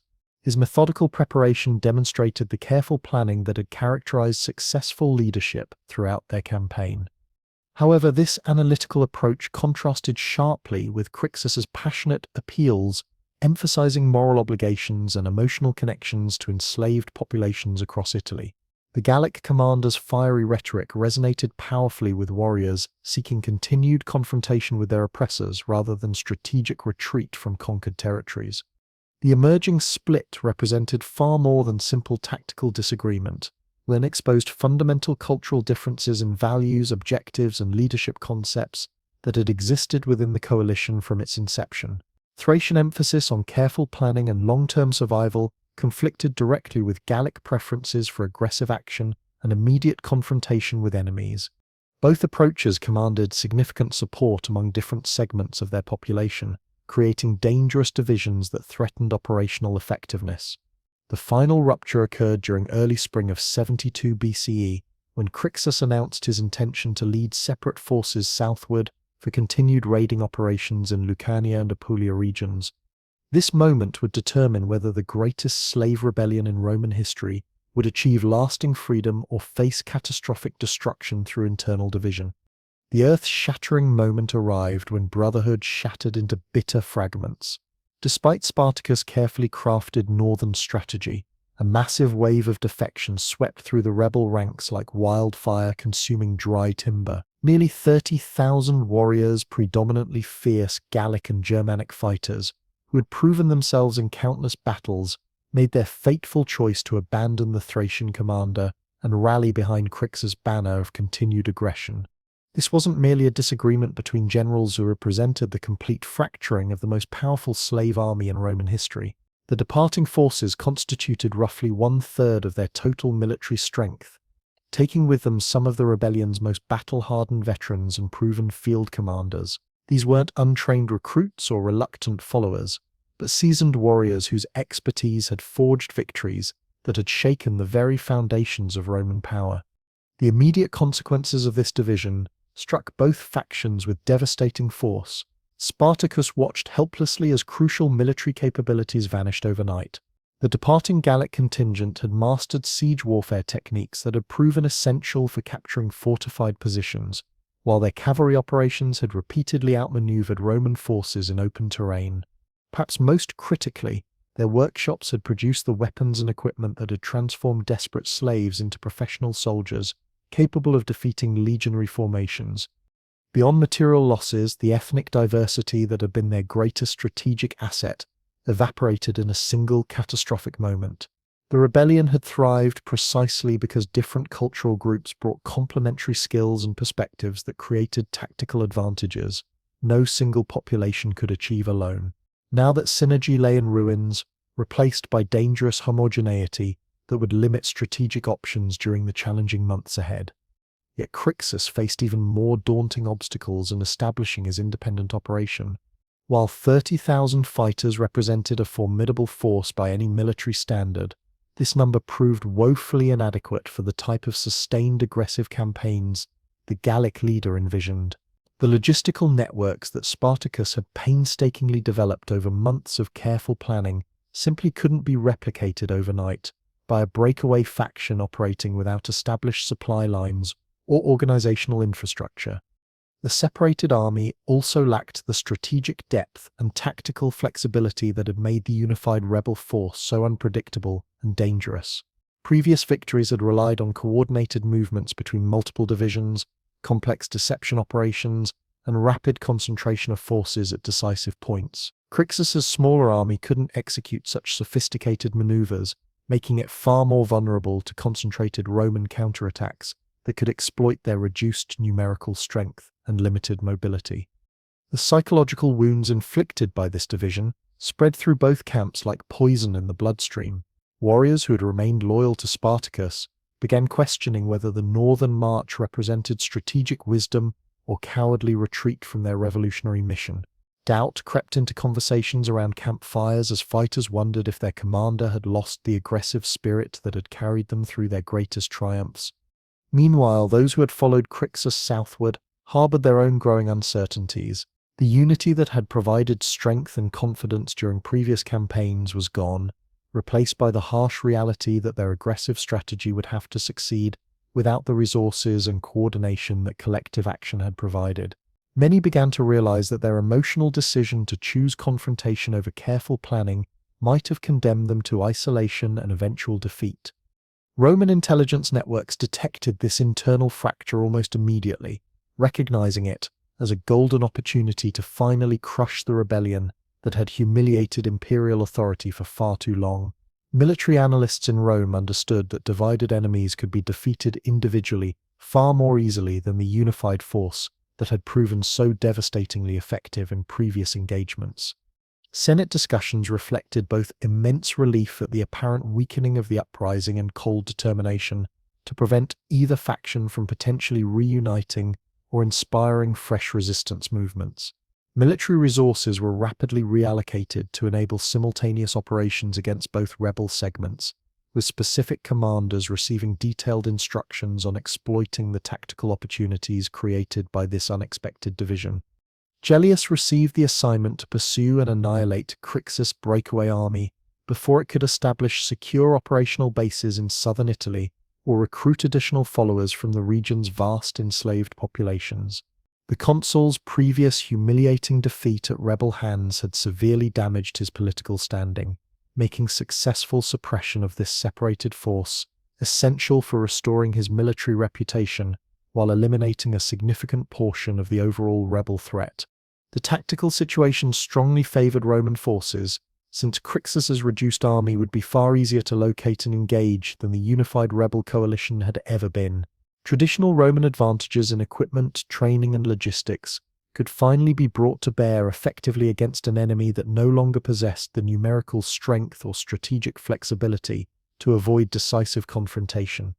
The campaign against Crixus commenced during the brutal spring of 72 BCE, as Roman legions systematically combed the mountainous regions of southern Italy, where the Gallic commander had attempted to establish his independent operations. Gellius employed classic Roman tactics of area denial and resource control, seizing strategic positions that restricted rebel movement while systematically cutting off access to supplies and potential recruitment sources. The consul's forces included substantial cavalry contingents that provided crucial mobility advantages across the relatively open terrain of Lucania and Apulia, regions far less suited to the guerrilla warfare techniques that had served the rebels so devastatingly in more mountainous territories. These geographical disadvantages would prove crucial in determining the campaign's ultimate outcome. Crixus initially struggled to maintain the aggressive raiding strategy that had motivated his dramatic break with Spartacus' northern plans. His forces launched desperate attacks against Roman settlements and supply convoys while attempting to avoid direct confrontation with numerically superior enemy formations. However, the dramatically reduced size of his army severely limited both the scope and effectiveness of these operations, while Roman countermeasures gradually tightened like a noose around rebel freedom of movement. The final decisive engagement materialized at Mount Garganus in Apulia, where Gellius succeeded in trapping Crixus's entire force in terrain that completely negated the tactical advantages that had served rebel forces so effectively throughout their previous victories. The devastating news crashed over Spartacus' remaining forces like a thunderbolt from the gods themselves. The loss of 30,000 warriors, combined with the death of Crixus, one of their most brilliant and beloved commanders, sent shockwaves through every rebel encampment from the Apennine peaks to the valleys below. This wasn't just a military setback, it was proof written in blood that challenging Rome's imperial machine carried consequences beyond imagination. Doubt spread through the remaining 40,000 fighters like plague through a besieged city. Whispered conversations around evening fires questioned whether their own northern march represented genuine strategic brilliance, or simply a different path toward inevitable destruction. The psychological wound ran deeper than any battlefield injury, threatening to poison the very spirit that had sustained them through countless impossible victories. Yet this moment of crisis revealed the extraordinary leadership qualities that had elevated Spartacus above ordinary commanders throughout the rebellion's meteoric rise. Rather than allowing grief and uncertainty to paralyze his forces, the Thracian general transformed tragedy into renewed purpose, with masterful political and military instincts. He understood that dwelling on loss would doom them all, while honoring their fallen comrades could strengthen resolve for the battles ahead. Spartacus organized powerful memorial ceremonies that celebrated Crixus's incredible courage while weaving his sacrifice into a larger narrative about achieving the freedom their fallen brother had died. These weren't empty rituals but carefully crafted events designed to channel raw emotion into strategic determination. The Gallic commander's death became evidence supporting the northern strategy rather than undermining it. The proof that direct confrontation with Roman legions inevitably led to annihilation. The tactical lessons extracted from Crixus' destruction at Mount Garganus shaped immediate strategic refinements that would prove crucial for survival. Spartacus recognized that his reduced force required even more sophisticated approaches to avoiding decisive battles with numerically superior Roman armies. The Alpine March would demand unprecedented emphasis on speed and stealth over aggressive action, utilizing their hard-won mountain warfare expertise to stay consistently ahead of pursuing enemies, while minimizing exposure to the type of conventional engagement that had destroyed their former allies. Despite this catastrophic setback, the northward advance continued with disciplined determination that demonstrated their unbroken military effectiveness. The rebel army, though now reduced to approximately 40,000 fighters, still represented a formidable force capable of outmaneuvering and defeating professional Roman formations under favorable conditions. Their movement through central Italy's mountainous regions maintained the organizational sophistication that had characterized previous operations, proving that strategic vision rather than mere numerical strength distinguished truly great commanders from ordinary warriors. The early phases of their northern campaign brought inevitable contact with Roman forces commanded by Gaius Cassius, the governor of Cisalpine Gaul, who had received explicit orders to prevent rebel penetration into Alpine territories at any cost. Cassius controlled substantial military resources, including veteran legionary troops, auxiliary units recruited from local populations, and cavalry formations that provided crucial mobility advantages across northern Italy's more open terrain. The governor's strategic position allowed him to control major Alpine passes, while maintaining communication lines with other Roman commanders, enabling coordinated resistance to the rebel advance. His forces represented the last significant obstacle between Spartacus and the freedom that lay beyond imperial borders, making this confrontation absolutely critical for determining the rebellion's ultimate fate. The engagement that followed showcased the continued tactical superiority that rebel forces maintained over Roman armies when fighting under conditions that favored their unconventional warfare techniques. Spartacus' intimate understanding of mountain combat, combined with his warriors' extensive experience and superior equipment captured through previous victories, enabled them to outmaneuver and decisively defeat Cassius's prepared forces, despite facing a well-equipped enemy operating in familiar territory. This stunning victory opened the Alpine passes to Spartacus and his army, creating what appeared to be an unobstructed pathway to permanent freedom beyond Roman authorities' reach. The defeated governor's demoralized forces withdrew in complete disorder, abandoning mountain routes and leaving them accessible to advancing rebel columns. Intelligence gathered from captured Roman soldiers confirmed that no significant military obstacles remained between the rebels and Gallic territories where they could establish secure settlements beyond imperial control. The moment of ultimate triumph had arrived. After months of desperate fighting, strategic maneuvering, and incredible sacrifice, the dream of genuine freedom beckoned from beyond those towering peaks. Every rational calculation suggested that crossing into Gaul would guarantee survival and the opportunity to build the alternative society they had envisioned throughout their struggle against oppression.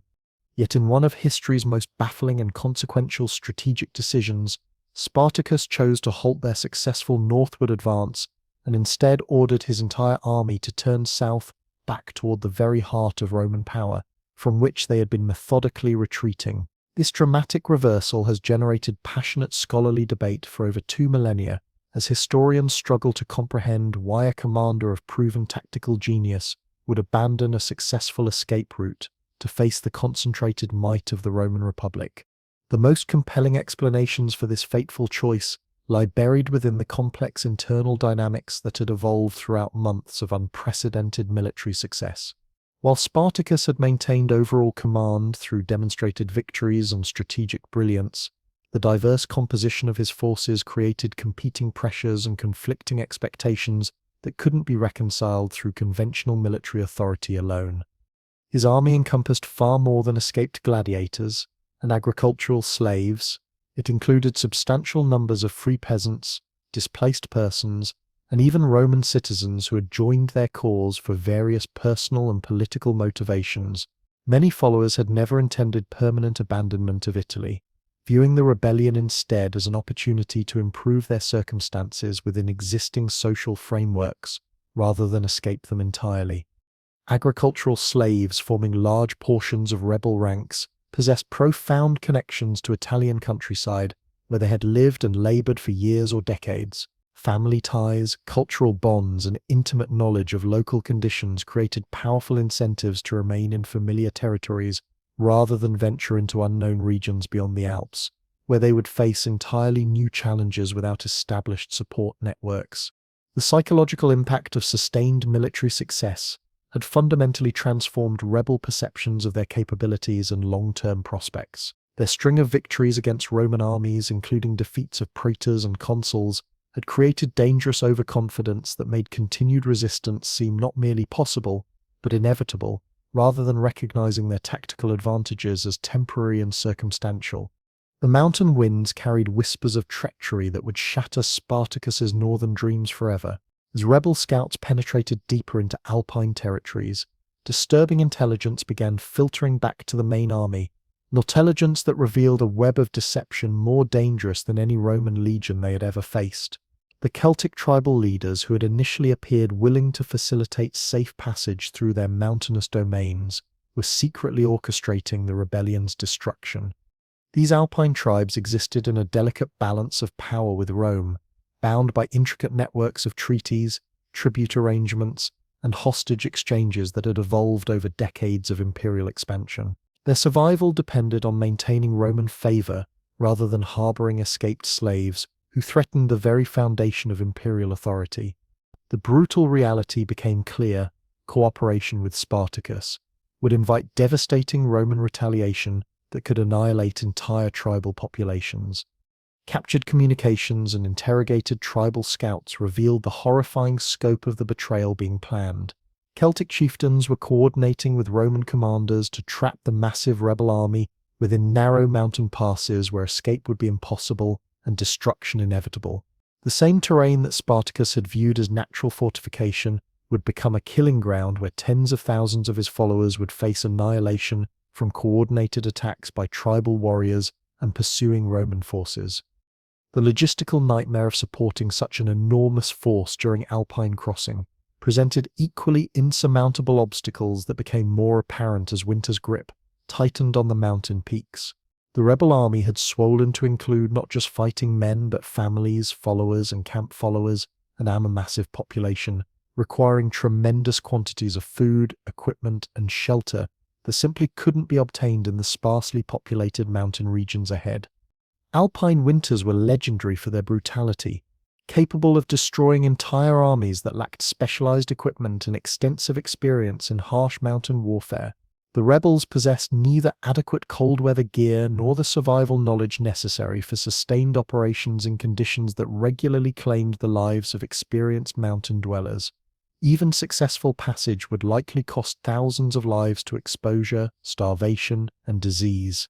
Strategic intelligence painted an even grimmer picture as Roman forces moved systematically to seal off potential escape routes through the Alps. The empire's extensive military operations in Gallic territories had provided Roman commanders with superior knowledge of mountain terrain, established supply lines, and trusted relationships with tribal leaders who could be leveraged to coordinate devastating ambushes against advancing rebel columns. Under these circumstances, continuing northward would have led Spartacus' army directly into a carefully orchestrated trap rather than the freedom they desperately sought.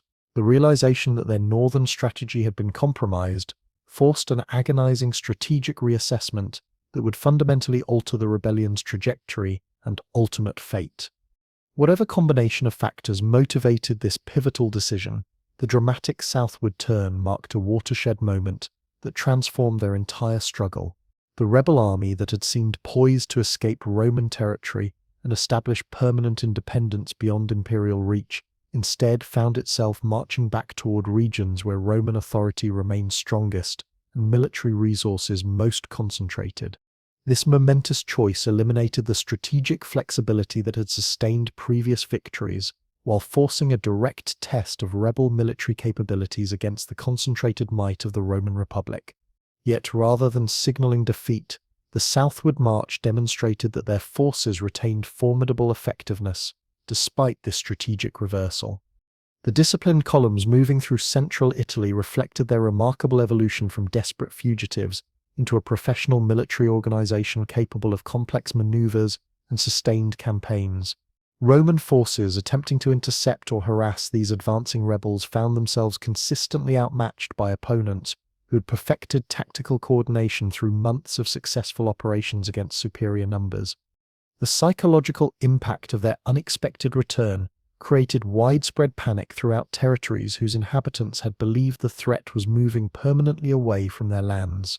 The sight of tens of thousands of armed former slaves marching in organized formations provided stark evidence that the rebellion remained a devastating threat despite internal divisions and sustained Roman military pressure. Local commanders discovered themselves completely unable to mount effective resistance against this advancing army, as their available forces proved insufficient for engaging such a large and experienced enemy in direct combat. The rebels' fearsome reputation for tactical innovation and proven ability to defeat superior Roman formations created paralyzing fear that eliminated potential opposition, while encouraging fresh recruits to abandon their masters' estates in swelling numbers. Agricultural slaves throughout the regions traversed by rebel columns fled their bondage in unprecedented numbers, replacing losses suffered during previous campaigns, while demonstrating that the movement's appeal remained undiminished despite recent setbacks. This steady stream of new fighters proved that the rebellion's core message of liberation continued resonating powerfully among oppressed populations throughout southern Italy. The Senate's response to news of this unexpected return reflected both alarm at the strategic implications and intense frustration with military failures that had allowed the situation to deteriorate so catastrophically. What had initially been dismissed as a minor security problem requiring routine suppression had evolved into an existential threat to Roman authority across multiple provinces, demanding resource mobilization on scales typically reserved for major foreign conflicts. Political consequences of continued military disasters threatened careers and reputations of senators and commanders associated with failed suppression efforts, creating desperate pressure for decisive action that could restore imperial prestige while eliminating this unprecedented challenge to Roman supremacy. The appointment of Marcus Licinius Crassus to command anti-rebel operations represented the Republic's recognition that conventional military approaches had proven utterly inadequate against Spartacus' forces. Crassus possessed both personal wealth necessary for financing large-scale military campaigns and political connections required for mobilizing the empire's full resources against this internal threat. His reputation for ruthless efficiency and willingness to employ extreme measures made him an ideal choice for suppressing what had become the most serious domestic challenge Rome had faced in generations. The selection of such a prominent figure demonstrated that the rebellion's significance had transcended regional security concerns to become a matter of imperial survival. The rebel army's continued southward advance brought them into the mountainous regions of Lucania and Bruttium, where sparse Roman military presence and favorable terrain offered opportunities for establishing secure operational bases while planning their next strategic moves. However, this return to southern Italy simultaneously limited their strategic options by creating a geographical trap with restricted escape routes and increasing military pressure from multiple directions. It was during this crucial period that Spartacus began exploring revolutionary alternative strategies that might achieve their objectives without requiring the direct confrontation with concentrated Roman forces that had proven so devastatingly costly for Crixus' separated army. The Thracian commander's brilliant tactical mind turned toward maritime possibilities. The prospect of evacuating his forces by sea to territories beyond Roman control, where permanent settlements could be established without facing the insurmountable logistical challenges of overland marches through hostile territory. The Cilician pirates' reputation for ruthless commercial pragmatism offered a glimmer of hope that they might negotiate transportation arrangements in exchange for appropriate compensation. These weren't common sea raiders operating from hidden coves. They represented one of the Mediterranean's most formidable naval powers during the late Republican period, commanding fleets numbering in the hundreds of vessels while controlling vast territories throughout the eastern Mediterranean like sovereign rulers. Their extraordinary organization seamlessly blended commercial enterprise with devastating military effectiveness, creating a maritime empire that directly challenged Roman authority while providing essential services to clients across the region. The pirates' remarkable success stemmed from their ability to adapt rapidly to shifting political and military circumstances, while maintaining the operational flexibility necessary for sustained campaigns against vastly superior conventional forces. The relationship between these maritime powers and Rome existed in constant flux, involving alternating periods of cooperation, open conflict, and uneasy coexistence that reflected the brutal pragmatic realities of Mediterranean politics. While Roman authorities officially condemned piracy and periodically launched massive military campaigns against pirate strongholds, the Republic simultaneously benefited from pirate activities that disrupted enemy commerce, while providing access to goods and services unavailable through conventional diplomatic channels. This deliberately ambiguous relationship created negotiation opportunities that simply wouldn't have existed with more traditional political entities, bound by formal treaties and diplomatic protocols. The pirates operated outside conventional international law, making them potential partners for desperate rebels seeking escape from imperial persecution. Spartacus' decision to pursue these dangerous negotiations reflected his growing recognition that the rebellion desperately required revolutionary strategic approaches if it hoped to avoid the catastrophic fate that had destroyed Crixus' forces at Mount Garganus. The maritime evacuation strategy offered several crucial advantages over continued land-based operations, including the ability to completely bypass concentrated Roman military forces while accessing distant territories where rebels could establish permanent settlements without facing immediate imperial pressure. Utilizing professional naval capabilities would provide the rebels with maritime expertise they could never develop independently, given their complete lack of seafaring experience and shipbuilding resources. The ocean represented their pathway to genuine freedom rather than continued desperate flight through increasingly hostile territory. Initial contacts between rebel representatives and Cilician pirate leaders required careful orchestration through intermediaries who possessed the necessary connections and credibility to facilitate negotiations between such disparate organizations. These preliminary discussions focused on establishing basic parameters for potential cooperation, including the staggering number of people requiring transportation, available destinations that could support large populations, and the substantial compensation demanded for such an extensive and risky operation. The pirates' initial response to rebel overtures appeared remarkably encouraging, as their leaders expressed genuine interest in the extraordinary commercial opportunities that such a massive transportation contract would provide. The Cilicians possessed unmatched knowledge of potential destinations throughout the Mediterranean, including remote islands and isolated coastal regions where enormous populations could establish settlements without immediate interference from Roman or other imperial authorities. Their maritime expertise would prove absolutely essential for planning and executing the incredibly complex logistics required to transport tens of thousands of people across potentially hostile waters, while avoiding Roman naval patrols and maintaining operational security throughout the dangerous journey. The negotiation process revealed the sophisticated organizational capabilities that both rebels and pirates had developed through their respective challenges to Roman imperial authority. Both groups had evolved far beyond simple banditry or primitive resistance movements to become complex political and military organizations capable of sustained operations and advanced strategic planning that rivaled established governments. The discussions involved detailed consideration of transportation routes, optimal timing, comprehensive security arrangements, and elaborate contingency plans that reflected the professional competence and strategic sophistication of both parties. However, fundamental differences in organizational culture and ultimate strategic objectives between the land-based rebellion and the maritime pirate confederation created dangerous tensions that would ultimately undermine their potential partnership. The rebels' primary motivations centered on securing permanent freedom from Roman oppression and establishing alternative societies based on principles of equality and justice.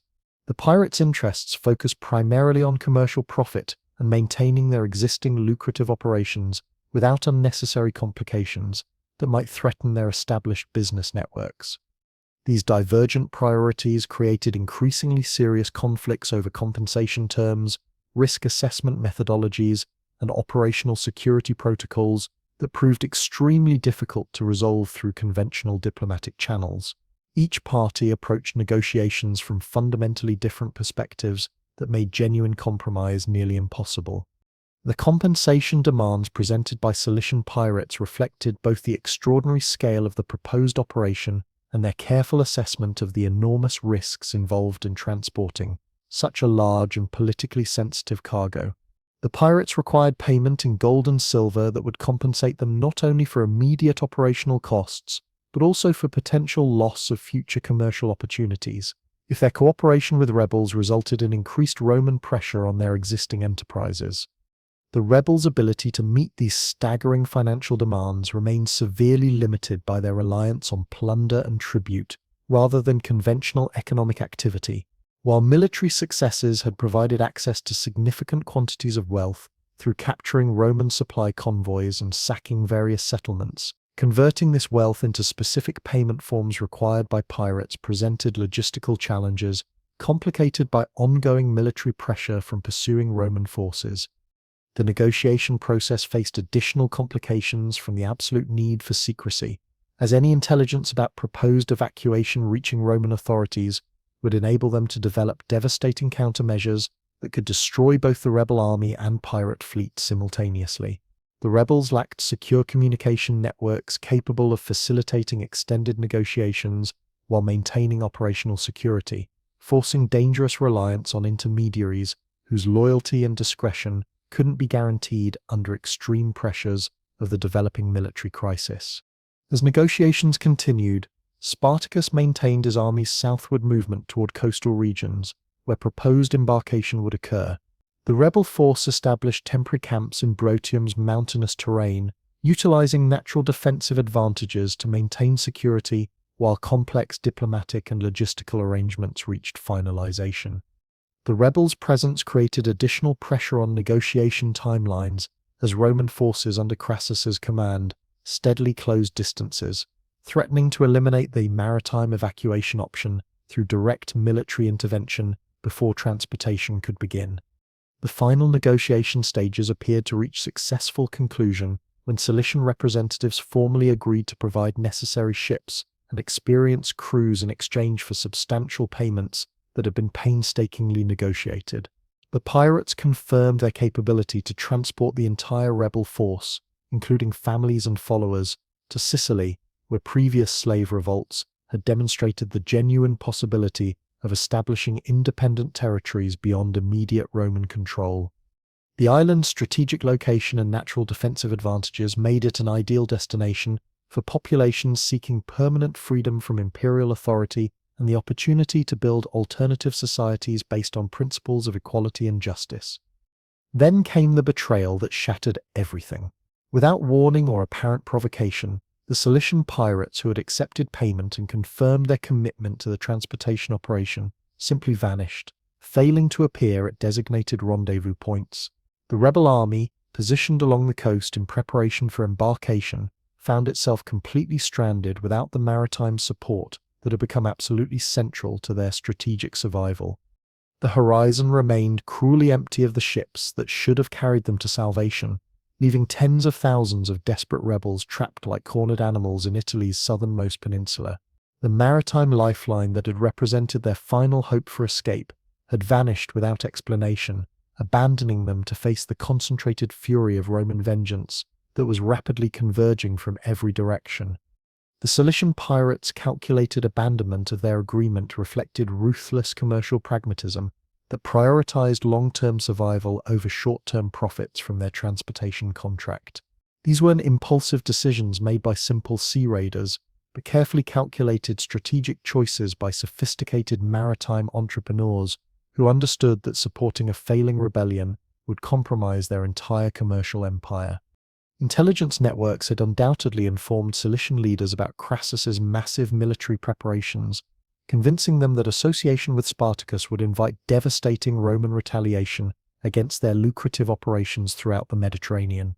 The pirates' continued prosperity depended on maintaining sufficient operational flexibility to adapt to shifting political circumstances, and supporting what appeared to be an increasingly doomed rebellion would have fatally compromised their ability to negotiate future arrangements with Roman authorities. This betrayal left Spartacus confronting the most perilous crisis of his extraordinary military career, yet the Roman Senate's response to the escalating rebellion would prove even more decisive than the collapse of their maritime evacuation strategy. The appointment of Marcus Licinius Crassus as praetor with unprecedented extraordinary powers represented a fundamental transformation in Rome's approach to suppressing the slave revolt. The empire was abandoning conventional military responses that had failed so catastrophically against rebel forces, embracing instead systematic warfare designed to crush resistance through overwhelming force and unparalleled brutality. This wasn't merely another military appointment, it was a declaration of total war against everything the rebellion represented. Crassus brought to his command an extraordinary combination of personal wealth, political connections, and military experience that distinguished him completely from previous commanders who had suffered humiliating defeats at rebel hands. His vast fortune, accumulated through shrewd real estate speculation, extensive silver mining operations, and profitable slave trading ventures, provided him with financial resources necessary to sustain massive military operations without relying entirely on Senate appropriations. This economic independence granted Crassus strategic flexibility that would have been politically or financially impossible for commanders dependent on public funding.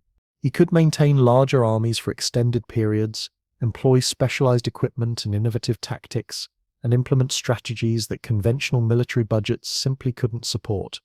The praetor's extensive military background included distinguished service in provincial campaigns and dangerous frontier warfare that had provided him with intimate knowledge of unconventional tactics and the unique challenges posed by irregular opponents. Unlike his predecessors who had approached the rebellion as a standard military problem requiring traditional Roman solutions, Crassus recognized that rebel success stemmed from their masterful ability to exploit critical weaknesses in conventional legionary formations and established tactical doctrines. His strategic planning incorporated this hard-won understanding, embracing tactical innovations specifically designed to counter the advantages that had sustained rebel resistance for nearly 2 devastating years. This wouldn't be another conventional campaign fought according to established military protocols. It would be adaptive warfare that matched rebel innovation with Roman determination. The military resources allocated to Crassus's command represented the largest force ever assembled against the rebellion, comprising 8 full legions totaling approximately 40,000 experienced troops, supplemented by extensive auxiliary units, elite cavalry formations, and specialized engineering corps capable of siege warfare and complex construction projects. This massive army reflected the Senate's belated recognition that previous half measures had not only failed to suppress the revolt, but had actually strengthened rebel capabilities through captured Roman equipment and repeated demonstrations of imperial vulnerability. The new force was equipped with the finest available weapons and armor, supported by sophisticated supply networks, and organized according to tactical innovations that Crassus had developed through methodical analysis of previous Roman defeats.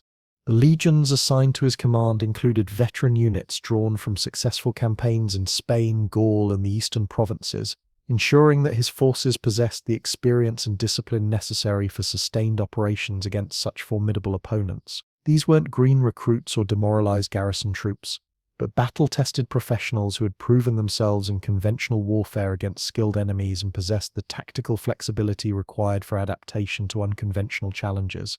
Their equipment included cutting-edge innovations in Roman military technology and improved armor designs that provided better protection, enhanced siege equipment capable of reducing rebel fortifications, and specialized weapons developed for specific tactical applications that previous commanders had never considered necessary. However, Crassus understood that superior numbers and equipment alone wouldn't guarantee success against opponents who had repeatedly demonstrated their ability to overcome such advantages through tactical brilliance and superior motivation. The praetor's initial priority involved restoring the discipline and fighting spirit that had been systematically shattered by previous defeats. Roman military effectiveness depended as much on psychological factors as material superiority, and the demoralization that had infected Roman forces following their humiliating defeats required dramatic intervention to restore confidence while eliminating the defeatist attitudes that had contributed to tactical failures. The solution Crassus implemented demonstrated both his profound understanding of Roman military psychology and his absolute willingness to employ extreme measures to achieve his objectives. The ancient practice of decimation, which had fallen into disuse during the late Republic due to its brutal severity and dangerous political consequences, was revived as a means of restoring discipline while demonstrating the fatal consequences of military failure. This savage punishment involved the systematic execution of every 10th soldier in units that had displayed cowardice or failed to meet rigorous combat standards, creating a climate of terror that would compel improved performance while physically eliminating those deemed unreliable or potentially disloyal. The decimation process was conducted with methodical precision that reflected both legendary Roman organizational efficiency and Crassus's iron determination to establish absolute authority over his forces. Units selected for punishment were assembled in perfect formation, while lots were drawn to determine which soldiers would face execution for their collective failures. The condemned men were beaten to death by their own comrades using clubs and stones, creating a traumatic shared experience that bound survivors together through blood, while demonstrating the lethal consequences of disappointing their commander. The psychological impact of witnessing brothers in arms die for collective failures created powerful incentives for individual excellence, while establishing Crassus's reputation for ruthless leadership that would tolerate no weakness or hesitation. This implementation of decimation extended far beyond immediate disciplinary effects to serve broader strategic purposes within Crassus's comprehensive campaign planning. The dramatic punishment demonstrated to both Roman forces and potential rebel sympathizers that this new command represented a fundamental escalation in the conflict's intensity and ultimate stakes. The message resonated with crystal clarity throughout both armies.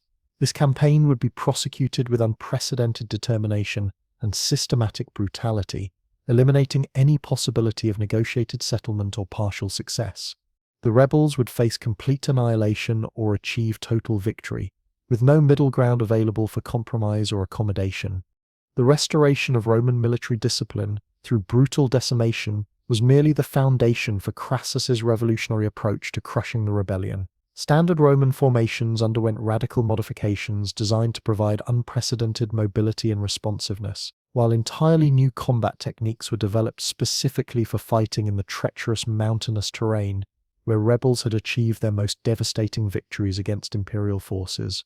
The tactical innovations introduced by Crassus reflected meticulous analysis of previous Roman catastrophes, an exhaustive study of the methods that had enabled rebel triumphs against supposedly superior legionary formations.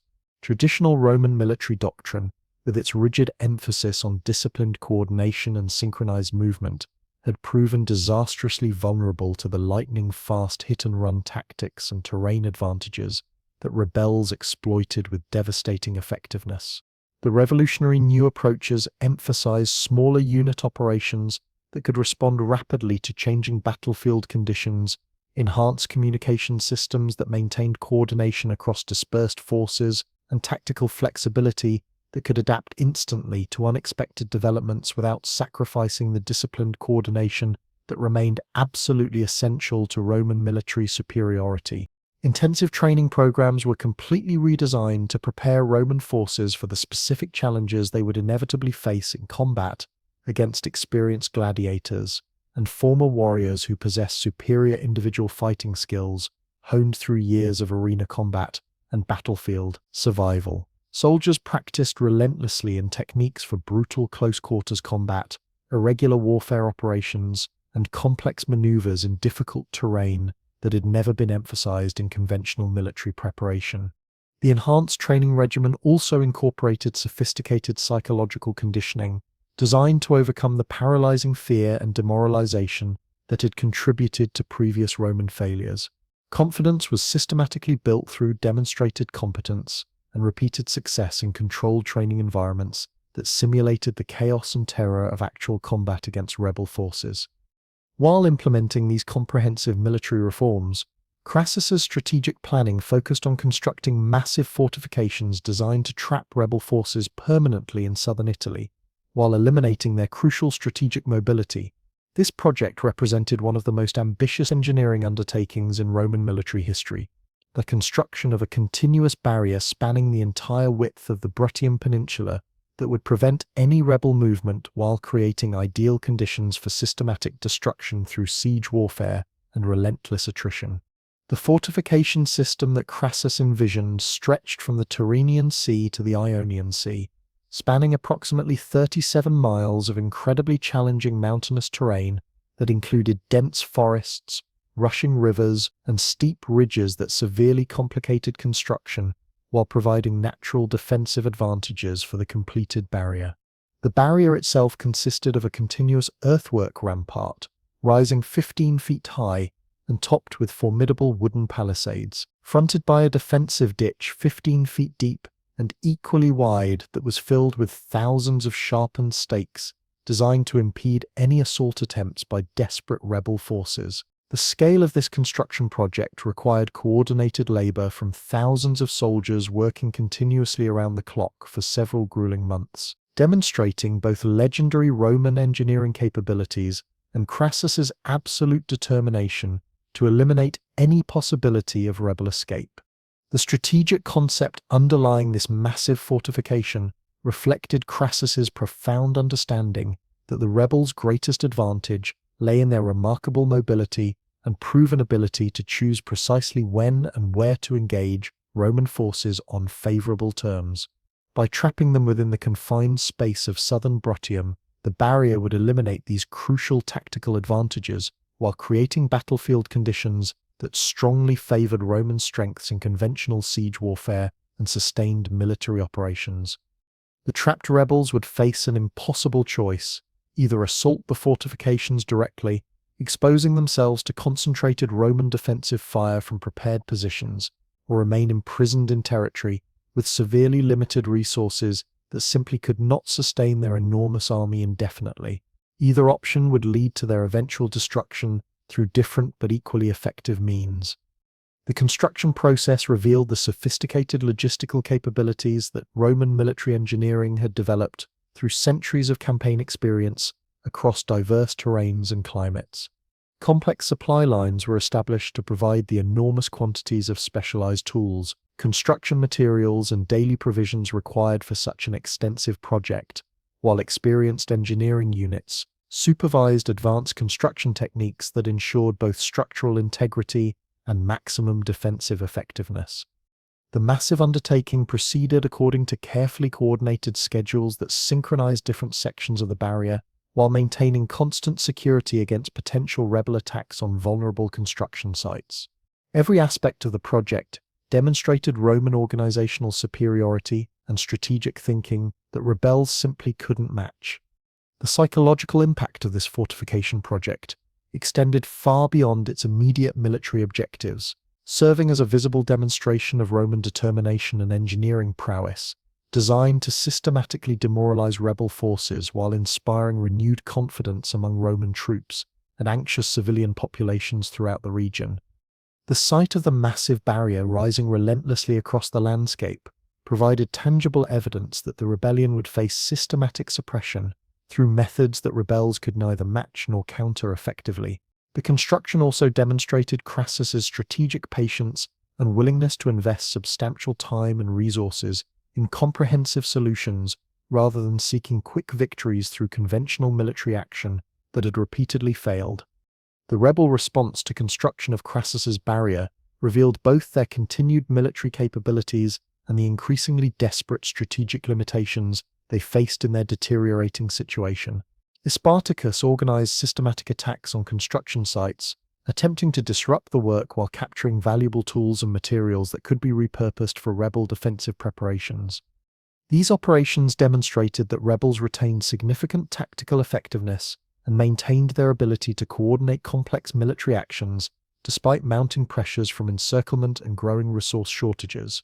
However, these same attacks on fortification sites also exposed the fundamental weakness of their strategic position, as they were forced to engage Roman forces under conditions that strongly favored conventional military responses rather than the irregular tactics that had served them so devastatingly in previous campaigns.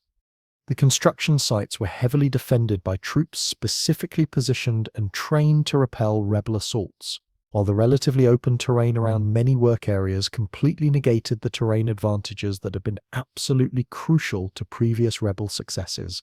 The attacks achieved only limited tactical success while consuming precious resources and irreplaceable manpower that rebels could not afford to lose in their increasingly desperate situation.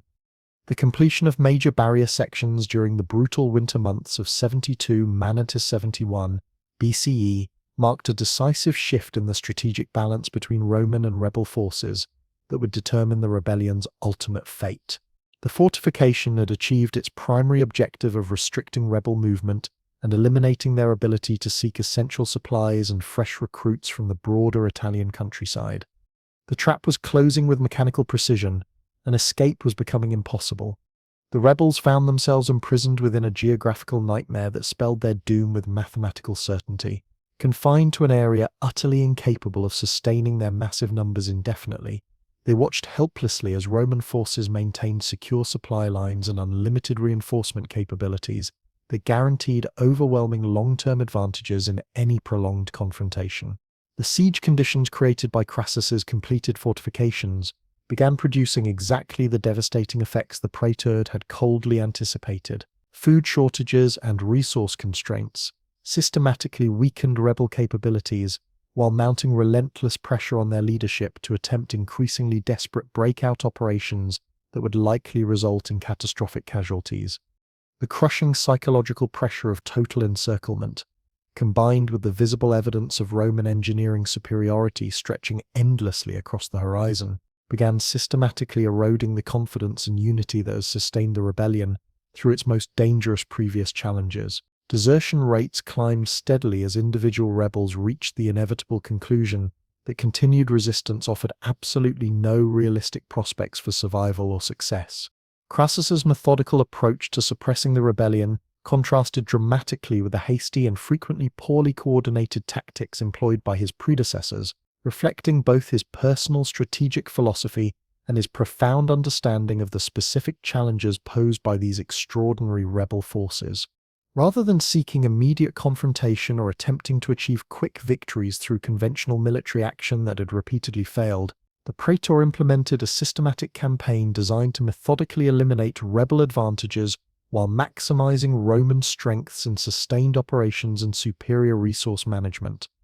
The strategic patience demonstrated by Crassus's approach reflected his keen recognition that time strongly favored Roman forces in any prolonged confrontation with the trapped rebels. While the slave army had achieved remarkable battlefield success through tactical innovation and superior motivation, their long-term sustainability depended critically on continued access to supplies, fresh recruits, and territory capable of supporting extensive military operations. The massive fortification system had completely eliminated these essential requirements while creating battlefield conditions where Roman advantages in numbers, equipment, and logistical support would prove decisive factors in determining the conflict's ultimate outcome. The brutal winter of 71 BCE brought unprecedented hardship to the trapped rebel forces as Crassus's wall began achieving its intended effects with merciless efficiency. The massive fortifications stretched across Bruttium Peninsula's narrowest point, like an iron band of death, its 15-foot rampart topped with thousands of sharpened stakes, creating a seemingly impenetrable barrier between the desperate rebels and the rest of Italy. Behind this formidable wall, approximately 60,000 rebels found themselves compressed into an area roughly equivalent to modern Calabria's southern tip, where the mountainous terrain and severely limited agricultural resources simply could not sustain such an enormous population indefinitely.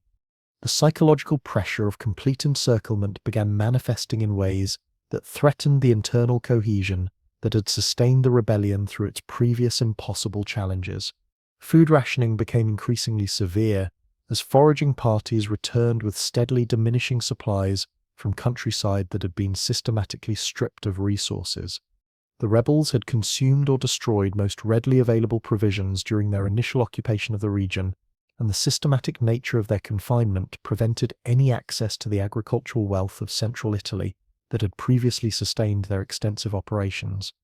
Hunting parties reported alarmingly declining game populations throughout their restricted territory, while the coastal waters provided woefully insufficient fish to supplement the army's enormous dietary requirements. The Mediterranean's winter storms made fishing operations extremely dangerous, claiming the lives of experienced fishermen who risked everything to bring back meager catches that barely fed a few dozen people. Medical conditions within rebel camps deteriorated rapidly as progressive malnutrition systematically weakened immune systems, while dangerous overcrowding facilitated the spread of infectious diseases. The rebels lacked the sophisticated medical infrastructure that Roman armies maintained through their established supply networks, forcing them to rely on traditional remedies and the limited knowledge of individuals with healing experience.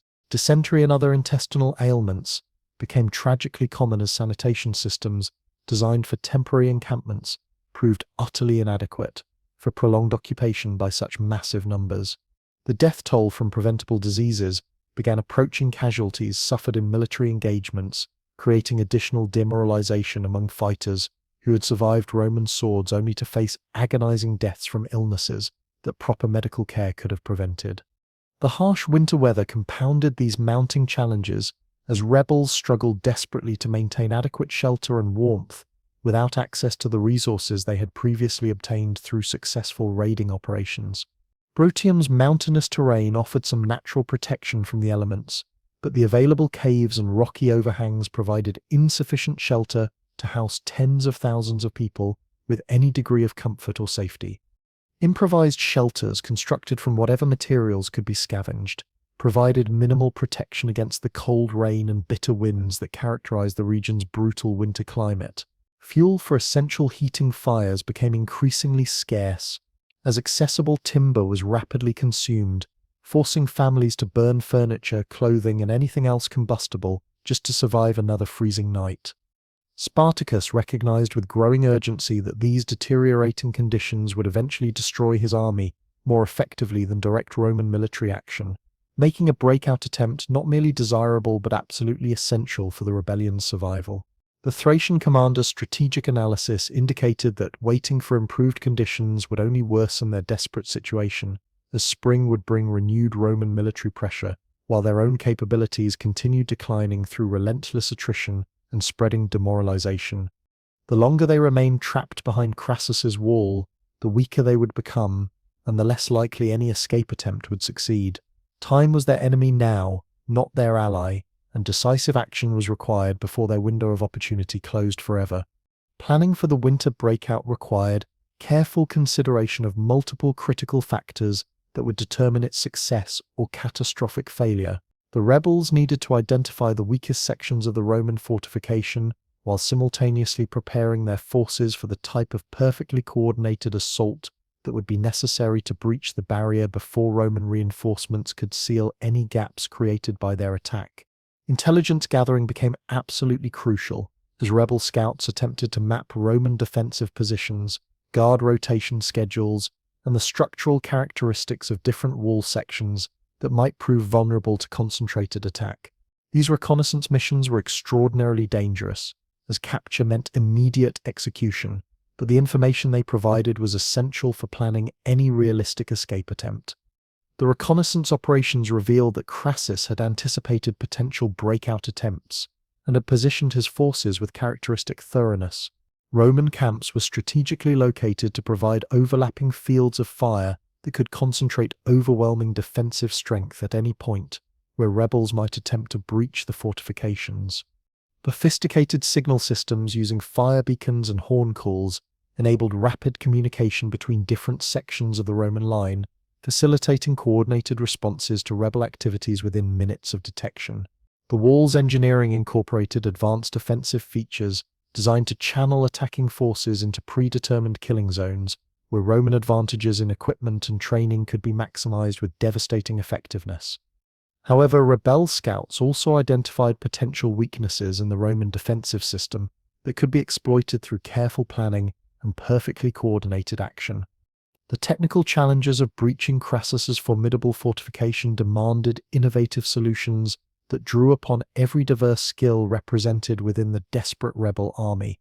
Former siege engineers who had once served Roman military campaigns contributed invaluable knowledge of structural weaknesses that could be systematically exploited, while skilled metal workers developed specialized tools and weapons specifically designed for assault operations against heavily fortified positions. The rebels manufactured an impressive arsenal of siege equipment, including scaling ladders, iron-tipped grappling hooks, and portable battering rams, using materials ingeniously salvaged from their increasingly barren surroundings. This demonstrated the same remarkable resourcefulness that had characterized their resistance throughout the rebellion's extraordinary development from desperate escape to coordinated military campaign. The selection of their assault point reflected meticulous analysis of both tactical and strategic considerations that would ultimately influence the breakout's success or catastrophic failure. After weeks of careful reconnaissance, the rebels identified a section of the wall where the natural terrain provided essential concealment for their approach, while simultaneously offering multiple escape routes if their initial assault encountered unexpected complications or overwhelming resistance. The chosen target area was strategically located near a stream that had forced Roman engineers to construct a more complex section of fortification, incorporating structural adaptations that created potential vulnerabilities. These engineering compromises could be exploited by attackers who understood construction techniques and possessed the specialized tools necessary to target specific weak points. The proximity to dense forested terrain would provide crucial cover for the rebel force during their withdrawal phase, while the considerable distance from major Roman camps would significantly delay the arrival of reinforcements that could seal any breach the rebels managed to create through their coordinated assault. The Spartacus organized the assault force using the sophisticated military hierarchy that had evolved throughout the rebellion's remarkable development, ensuring that experienced commanders led carefully selected units composed of fighters with complementary skills and equipment. This wasn't a desperate mob throwing themselves against Roman defenses, but a professionally organized military operation that reflected their evolution from escaped slaves into a formidable army. The initial assault wave consisted primarily of former gladiators, whose intensive close combat training made them ideally suited for the brutal type of fighting that would be required to overcome prepared Roman defensive positions. These elite shock troops possessed individual combat skills that far exceeded typical legionary capabilities, giving them crucial advantages in the hand-to-hand combat that would determine the assault's outcome. These specialized units were supported by larger formations of agricultural slaves and other fighters who would systematically exploit any breaches created by the initial attack, while providing the overwhelming numerical strength necessary to completely overwhelm local Roman resistance before reinforcements could arrive to seal the gap. The timing of this breakout attempt was carefully coordinated with weather conditions that would provide maximum advantage to the attacking rebels, while significantly hampering Roman defensive responses. The assault commenced during a fierce winter storm that dramatically reduced visibility and muffled sound, allowing the massive rebel force to approach the wall without detection by Roman sentries. The howling wind and driving rain that made conditions absolutely miserable for both armies also created unprecedented opportunities for achieving tactical surprise that simply would not have existed during clear weather, when Roman observation posts could have detected rebel movements from considerable distances across the open terrain. The initial assault phase achieved complete tactical surprise as rebel fighters emerged like vengeful spirits from the storm-shrouded darkness, to systematically overwhelm Roman guard posts before alarms could be raised or reinforcements summoned. The months of careful preparation proved their extraordinary value as specialized assault teams utilized their custom-built equipment to scale the rampart, while others attacked the wooden palisades with axes and crowbars. The rebels' gladiatorial training proved absolutely invaluable during the savage close-quarters combat that erupted along the wall's parapet, as their superior individual fighting skills provided significant advantages over regular legionary troops caught completely off guard by the sudden, coordinated attack. Years of arena combat had honed reflexes and techniques that proved devastatingly effective in confined fighting conditions. The crucial breakthrough materialized when rebel engineers succeeded in creating a substantial gap in the palisade that was wide enough to allow passage for large numbers of fighters simultaneously. The structural damage they inflicted, using specialized tools and concentrated force, could not be quickly repaired under active combat conditions, creating a permanent breach that would remain open as long as the rebels could maintain control of the immediate area. The success of this critical phase validated the extensive technical planning that had preceded the assault, while demonstrating the continued effectiveness of rebel military capabilities, despite months of harsh siege conditions that had weakened their numbers and resources. The systematic expansion of the breach required sustained, desperate fighting as Roman reinforcements arrived from nearby camps and attempted to seal the gap before significant numbers of rebels could escape through their carefully engineered opening. The battle that developed around this crucial wall section became a life-or-death struggle for control of a few hundred yards of fortification that would ultimately determine the fate of the entire rebel army. Roman forces brought their superior equipment and professional training to bear in a concentrated effort to contain the breakout, while the rebels fought with the desperate fury of individuals who understood that failure meant death or re-enslavement for themselves and their families. Every sword thrust and shield bash carried the weight of ultimate consequences. The fighting along the contested wall demonstrated both the impressive military skills that rebels had developed through their campaigns and the fundamental challenges they faced when confronting Roman forces under conditions that favored conventional military responses rather than their preferred guerrilla tactics. The confined space of the breach negated many tactical advantages that had served the rebels so effectively in previous engagements across open countryside, while Roman numerical superiority could be concentrated at the critical point more effectively than in fluid battlefield situations. The rebels' individual fighting prowess remained markedly superior to that of typical legionaries, but the structural advantages of prepared defensive positions allowed Roman forces to inflict substantial casualties while minimizing their own losses through superior positioning and coordinated defensive tactics. The decisive moment arrived when Spartacus personally led a thunderous charge that completely overwhelmed the Roman defensive line and secured control of a wall section sufficient to allow the systematic evacuation of his entire army. The Thracian commander's presence at this critical point provided both the inspiration and tactical coordination necessary to overcome determined Roman resistance, while demonstrating the exceptional leadership qualities that had sustained the rebellion through its darkest moments. His combat skills, honed through years of gladiatorial training and tribal warfare, proved absolutely crucial in the hand-to-hand fighting that determined ultimate control of the breach. Spartacus fought like a man possessed, his blade cutting through Roman ranks with the precision of a master craftsman. The successful breakout required several grueling hours of sustained combat as tens of thousands of rebels systematically passed through the gap in the fortifications, while rearguard units held off increasingly desperate Roman counterattacks. The evacuation proceeded according to predetermined plans that prioritized essential personnel and equipment, while ensuring that families and non-combatants were not abandoned during the chaotic withdrawal. The miraculous escape from Crassus's iron trap came at a devastating price that no celebration could mask. Enormous casualties and irreplaceable resources had been sacrificed during the brutal winter breakout, while the harsh strategic reality remained fundamentally unchanged despite their tactical triumph. The rebels had successfully avoided immediate annihilation, but they remained imprisoned within southern Italy's geographical confines, with severely limited options for long-term survival or meaningful victory. Roman forces retained their crushing advantages in numbers, superior equipment, and virtually unlimited logistical support that could sustain prolonged military operations indefinitely.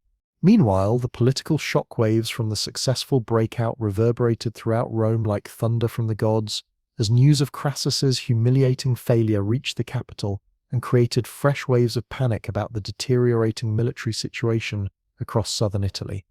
The Senate had invested staggering resources in constructing the massive wall and maintaining the enormous forces necessary to contain the rebellion, making the rebels' dramatic escape a catastrophic political embarrassment that threatened to completely undermine confidence in Roman military capabilities throughout the empire. Citizens who had believed the threat was finally contained watched in horror as reports arrived describing tens of thousands of armed slaves once again roaming freely through imperial territory.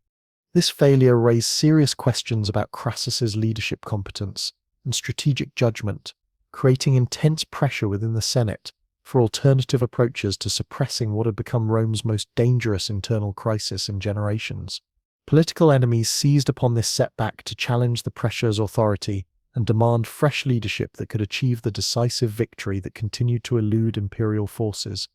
The arrival of Pompey's battle-hardened legions from Spain injected a completely new dimension into the political and military dynamics surrounding rebellion suppression efforts. Pompey had recently completed his spectacularly successful campaign against Sertorius's forces, returning to Italy with approximately 20,000 veteran troops who possessed extensive experience in unconventional warfare against irregular opponents, employing tactics remarkably similar to those that had served Spartacus's army so devastatingly. His legendary reputation as one of Rome's most successful and innovative military commanders created widespread expectations that his involvement would bring the rebellion to a swift and decisive conclusion, while potentially overshadowing Crassus's contributions to the prolonged campaign. The political implications were enormous. A success in suppressing the revolt would significantly enhance the victor's standing for future consulships and major provincial commands. The intense political rivalry between Crassus and Pompey added dangerous personal and political dimensions to the military campaign that influenced strategic decisions and tactical approaches in ways that would prove absolutely crucial to the rebellion's ultimate fate. Both commanders understood that receiving credit for suppressing this unprecedented revolt would dramatically enhance their political standing and future prospects within the Republic's competitive hierarchy. Conversely, failure or secondary roles would severely damage reputations that had been carefully constructed through years of successful military service across multiple theaters of operation. This fierce competition created overwhelming pressure for aggressive action that threatened to compromise the methodical approaches that had previously characterized Roman military operations against irregular opponents. Crassus's response to Pompey's arrival reflected his acute understanding that time was now working against his political interests, even as it continued favoring Roman military objectives through attrition and resource advantages. The praetor dramatically intensified his pursuit of the rebel army while implementing tactical innovations specifically designed to force decisive engagement before his formidable rival could claim credit for ending the revolt. The systematic, patient approach that had characterized his previous operations was abandoned in favor of more aggressive tactics that prioritized speed and conclusive results over the careful preparation that had defined his earlier strategic planning. This shift would prove to have profound consequences for both armies as the campaign entered its final, bloody phase. The rebel army that Crassus pursued through southern Italy's treacherous mountainous terrain retained remarkable military capabilities, despite the severe hardships endured during months of brutal winter siege conditions. The successful breakout had restored crucial confidence in Spartacus' exceptional leadership, while demonstrating that Roman military superiority was not absolute or inevitable. This created renewed determination among fighters who had personally witnessed their commander's tactical brilliance overcome seemingly impossible odds through careful planning and inspired leadership during their darkest hour. However, the rebels also understood with growing clarity that their strategic options remained severely limited despite their recent tactical success. They lacked the essential resources necessary for sustained military operations while facing the mounting pressure of multiple Roman armies systematically converging on their increasingly restricted position. The successful escape had bought them precious time, but it had not resolved the fundamental geographical and logistical challenges that made long-term survival increasingly unlikely. The internal fragmentation that had begun appearing within rebel ranks during the siege conditions intensified dramatically as different groups developed increasingly conflicting ideas about the best response to their desperate situation. Some experienced fighters advocated for immediate attempts to break through Roman containment lines and escape to distant regions where they might find refuge or support among sympathetic populations. Others argued passionately for negotiated surrender arrangements that might secure better treatment than they could reasonably expect after inevitable military defeat in a final confrontation. The remarkable unity of purpose that had sustained the rebellion through its period of greatest success began fracturing under relentless pressure from seemingly impossible circumstances. The Spartacus faced the enormous challenge of maintaining cohesion among his increasingly diverse followers, while simultaneously developing innovative strategies that could address their rapidly deteriorating situation. The winter breakout had demonstrated that dramatic military action remained possible through careful planning and coordinated execution, but the fundamental strategic problems that had trapped the rebellion in southern Italy persisted despite their impressive tactical success. The Thracian commander needed to balance the competing demands and conflicting expectations of his followers, while preparing for what appeared to be the inevitable final confrontation with Roman forces that would ultimately determine the rebellion's fate and legacy. The strategic deadlock that developed following their dramatic winter breakout created mounting desperation for both Roman and rebel forces, as spring 71 BCE brought renewed military pressure throughout southern Italy's contested territories. Spartacus understood with painful clarity that his army's successful escape had only postponed rather than resolved the fundamental challenges facing their revolutionary movement. The political dynamics in Rome had shifted dramatically as news of the breakout reached the Senate, creating fresh waves of concern about the Republic's ability to suppress what had evolved into the most serious internal threat the empire had faced in generations. The failure of Crassus's elaborate fortification system represented far more than a mere tactical setback. It constituted a fundamental challenge to Roman military prestige that demanded immediate and decisive response.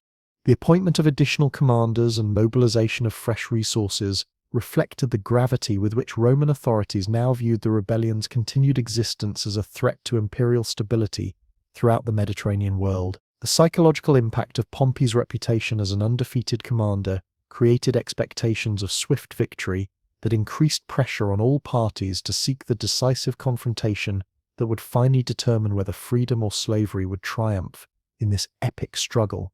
The crushing weight of strategic reality pressed down upon the rebel forces like an avalanche. They could no longer escape. Despite their miraculous winter breakout, the rebels faced the harsh truth that their options had narrowed to virtually nothing. They possessed neither the resources necessary for sustained military operations, nor any realistic pathway to avoid the crushing pressure of multiple Roman armies, systematically converging on their increasingly desperate position.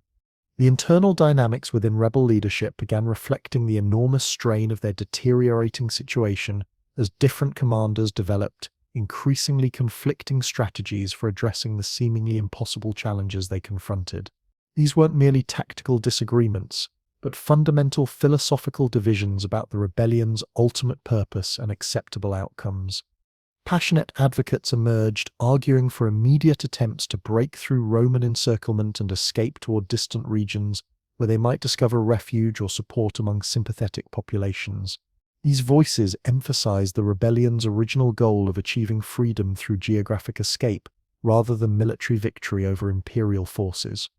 Opposing factions proposed negotiated surrender arrangements that might secure better treatment than they could reasonably expect after inevitable military defeat in a final confrontation. These pragmatists argued that preserving lives was more important than maintaining ideological purity, especially when victory appeared impossible. The remarkable unity of purpose that had sustained the rebellion through its period of greatest triumph began fracturing under relentless pressure from circumstances that appeared to offer no viable pathway to either victory or survival. The diverse coalition that had once been their greatest strength was becoming a source of dangerous internal division. Spartacus confronted the monumental challenge of maintaining cohesion among his increasingly diverse followers, while simultaneously developing innovative strategies that could address their rapidly deteriorating situation without abandoning the fundamental principles of freedom and equality had motivated their extraordinary resistance from its very inception. The winter breakout had conclusively demonstrated that dramatic military action remained possible through careful planning and inspired leadership, but the fundamental strategic problems that had systematically trapped the rebellion within southern Italy's geographical confines persisted despite their impressive tactical success. The Thracian commander faced the impossible task of balancing competing demands and conflicting expectations of his followers, while preparing for what appeared to be the inevitable final confrontation with Roman forces that would ultimately determine not just their survival, but the entire rebellion's historical legacy. The dangerous fragmentation within rebel ranks intensified dramatically as disturbing reports reached the army describing Roman troop movements that suggested development of a comprehensive encirclement strategy designed to eliminate any remaining possibility of escape or tactical maneuvering. Intelligence gathered by increasingly desperate rebel scouts indicated that Crassus was expertly coordinating his movements with Pompey's rapidly advancing legions to create a massive pincer operation that would trap the entire rebel army between converging Roman forces like prey caught in a hunter's snare. This evolving tactical situation offered absolutely no viable alternatives except direct confrontation with vastly superior enemies under battlefield conditions that would strongly favor conventional Roman military advantages in equipment, training, and coordinated formations. The fateful decision to march toward Apulia reflected Spartacus's hard-won recognition that continued retreat would only worsen their already desperate strategic position, while allowing Roman forces to choose both the timing and location of their final confrontation, according to imperial preferences rather than rebel necessities. The Thracian commander's careful tactical analysis indicated that accepting battle on terrain of his own choosing offered significantly better prospects for survival than allowing the Romans to complete their systematic encirclement and force engagement under even more catastrophically disadvantageous circumstances. The mountainous regions of Apulia provided crucial defensive opportunities that might partially offset overwhelming Roman numerical superiority, while allowing the rebels to demonstrate their continued military effectiveness and fighting spirit even in the face of impossible odds. The grueling march eastward through southern Italy's rugged landscape proceeded under increasingly difficult conditions as Roman cavalry units relentlessly harassed the rebel columns, while systematically preventing access to essential supplies and potential reinforcements from sympathetic local populations. The rebels' legendary mobility, which had been one of their greatest tactical advantages throughout the rebellion's remarkable development, became severely compromised by their moral obligation to protect non-combatants and wounded fighters who significantly slowed their movement while requiring precious resources that were becoming increasingly scarce. The crushing psychological pressure of constant pursuit created additional strain on fighters who understood, with growing clarity, that each passing day brought them inexorably closer to decisive confrontation against overwhelming odds that offered little hope for survival or victory.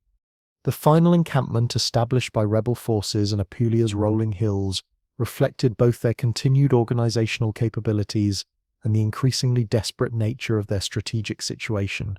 Spartacus positioned his forces on elevated terrain that provided natural defensive advantages while maintaining multiple escape routes if rapidly changing tactical circumstances required immediate withdrawal. The rebels constructed sophisticated field fortifications using advanced techniques learned through months of successful military operations against Roman forces, creating defensive positions that maximized their limited resources while channeling potential enemy attacks into predetermined killing zones where rebel advantages and individual combat skills could be employed most effectively. The composition of the rebel army that prepared for this final battle demonstrated the remarkable diversity that had characterized their revolutionary movement throughout its extraordinary development from desperate escape to coordinated military resistance. Former gladiators formed the elite core of experienced fighters whose intensive professional combat training made them absolutely formidable opponents in close quarters fighting, while agricultural slaves and other recruits provided the essential numerical strength necessary to face Roman legions in conventional battle formations. Germanic and Gallic warriors contributed their specialized knowledge of cavalry tactics and siege warfare techniques, creating a combined force that possessed military capabilities genuinely rivaling those of professional Roman armies, despite their irregular origins and unconventional organization. The weapons and equipment available to rebel forces reflected both their previous military successes and the severe limitations imposed by their irregular status within the established military hierarchy. Captured Roman arms and armor equipped the majority of fighters, providing them with professional quality gear that matched or even exceeded the equipment carried by their imperial opponents. However, the rebels completely lacked the sophisticated supply networks and manufacturing capabilities that sustained Roman military operations across multiple theaters, forcing them to rely entirely on battlefield captures and improvised solutions for essential equipment, maintenance, and replacement. Crassus's methodical approach to this final confrontation incorporated valuable lessons learned from previous humiliating Roman defeats, while systematically exploiting the tactical advantages provided by superior numbers and unlimited logistical support from the imperial heartland. The praetor deployed his 8 veteran legions in carefully designed formations that maximized Roman strengths in coordinated infantry combat, while minimizing exposure to the irregular tactics that had served the rebels so devastatingly in previous engagements throughout their remarkable campaign. His systematic approach reflected both profound understanding of rebel capabilities and iron determination to achieve decisive victory that would eliminate any possibility of continued resistance or future inspiration for similar uprisings throughout the empire.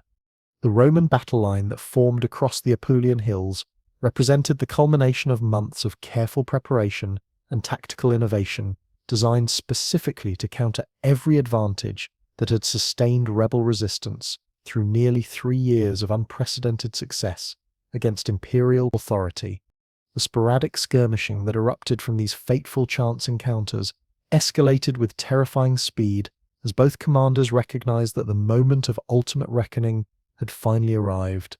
Additional forces were rapidly committed to support their engaged units, transforming isolated clashes into the epic confrontation that would determine whether freedom or slavery would triumph in this legendary struggle.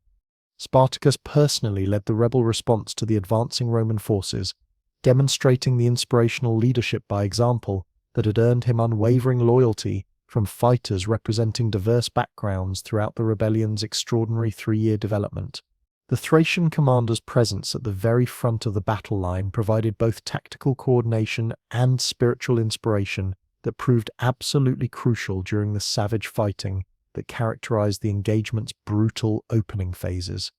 His formidable combat skills, refined through years of gladiatorial training and tribal warfare, remained devastatingly effective despite the accumulated wounds and crushing exhaustion from months of continuous campaigning under impossible conditions. Age had not dulled his reflexes or diminished his tactical genius. If anything, experience had sharpened both into lethal perfection. The initial rebel assaults on Roman positions achieved remarkable success as experienced gladiators and battle-hardened former warriors exploited their superior individual fighting skills to systematically break through multiple sections of the legionary line. The incredible ferocity and desperate determination displayed by fighters who understood they were literally battling for their lives and the freedom of their families created overwhelming psychological pressure that disrupted Roman formations, while creating precious opportunities for tactical exploitation. The rebels' intimate knowledge of their opponent's equipment and tactics, gained through countless previous victories against imperial forces, allowed them to target specific vulnerabilities in Roman defensive arrangements with surgical precision. They knew exactly where legionary armor was weakest, how formations could be disrupted, and which officers commanded key positions.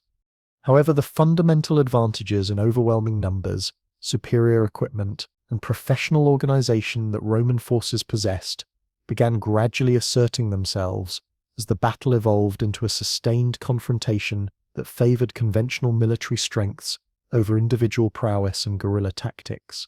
The disciplined coordination that had made legionary combat legendary throughout the Mediterranean world proved devastatingly effective against rebel attacks that relied primarily on exceptional individual courage and small unit tactics rather than systematic military doctrine. Roman reserves could be systematically committed to reinforce threatened sections of their battle line while maintaining overall formation integrity, creating tactical flexibility that the rebels simply could not match with their more limited resources and improvised command structure.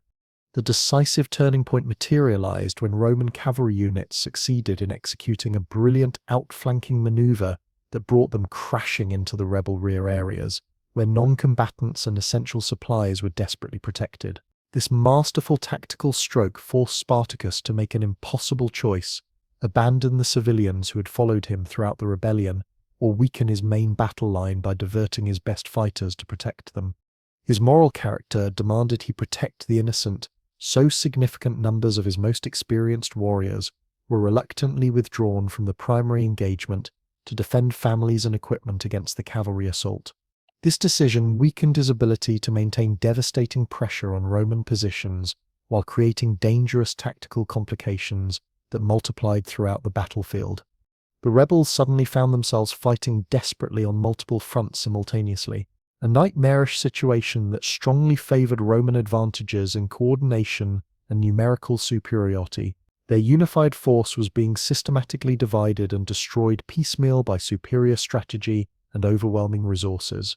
The collapse of rebel resistance occurred with devastating swiftness.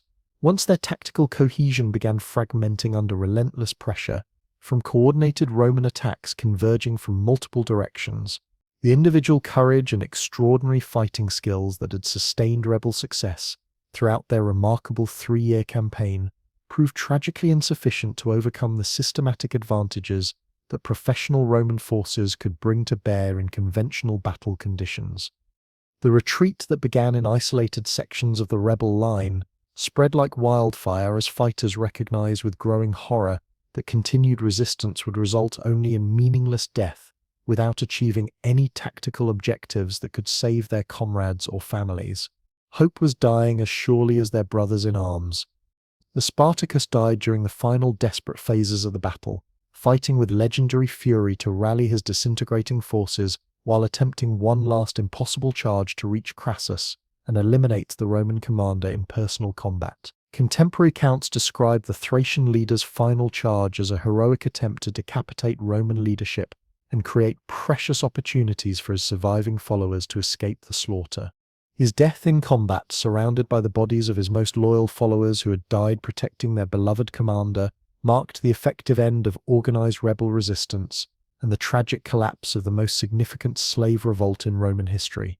The dream of freedom died with him on that blood-soaked Apulian hillside.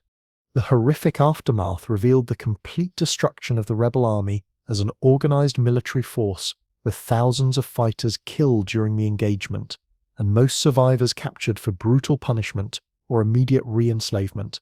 Roman casualties remained relatively light, reflecting the decisive tactical advantages that had enabled their victory despite the fierce resistance offered by desperate opponents fighting for everything they held dear. The battlefield carnage provided stark evidence of the rebellion's ultimate failure and the apparent futility of challenging Roman military supremacy through conventional confrontation, no matter how justified the cause or inspiring the leadership. Crassus's treatment of captured rebels demonstrated the calculated brutality that had characterized Roman responses to slave revolts throughout the Republic's blood-soaked history.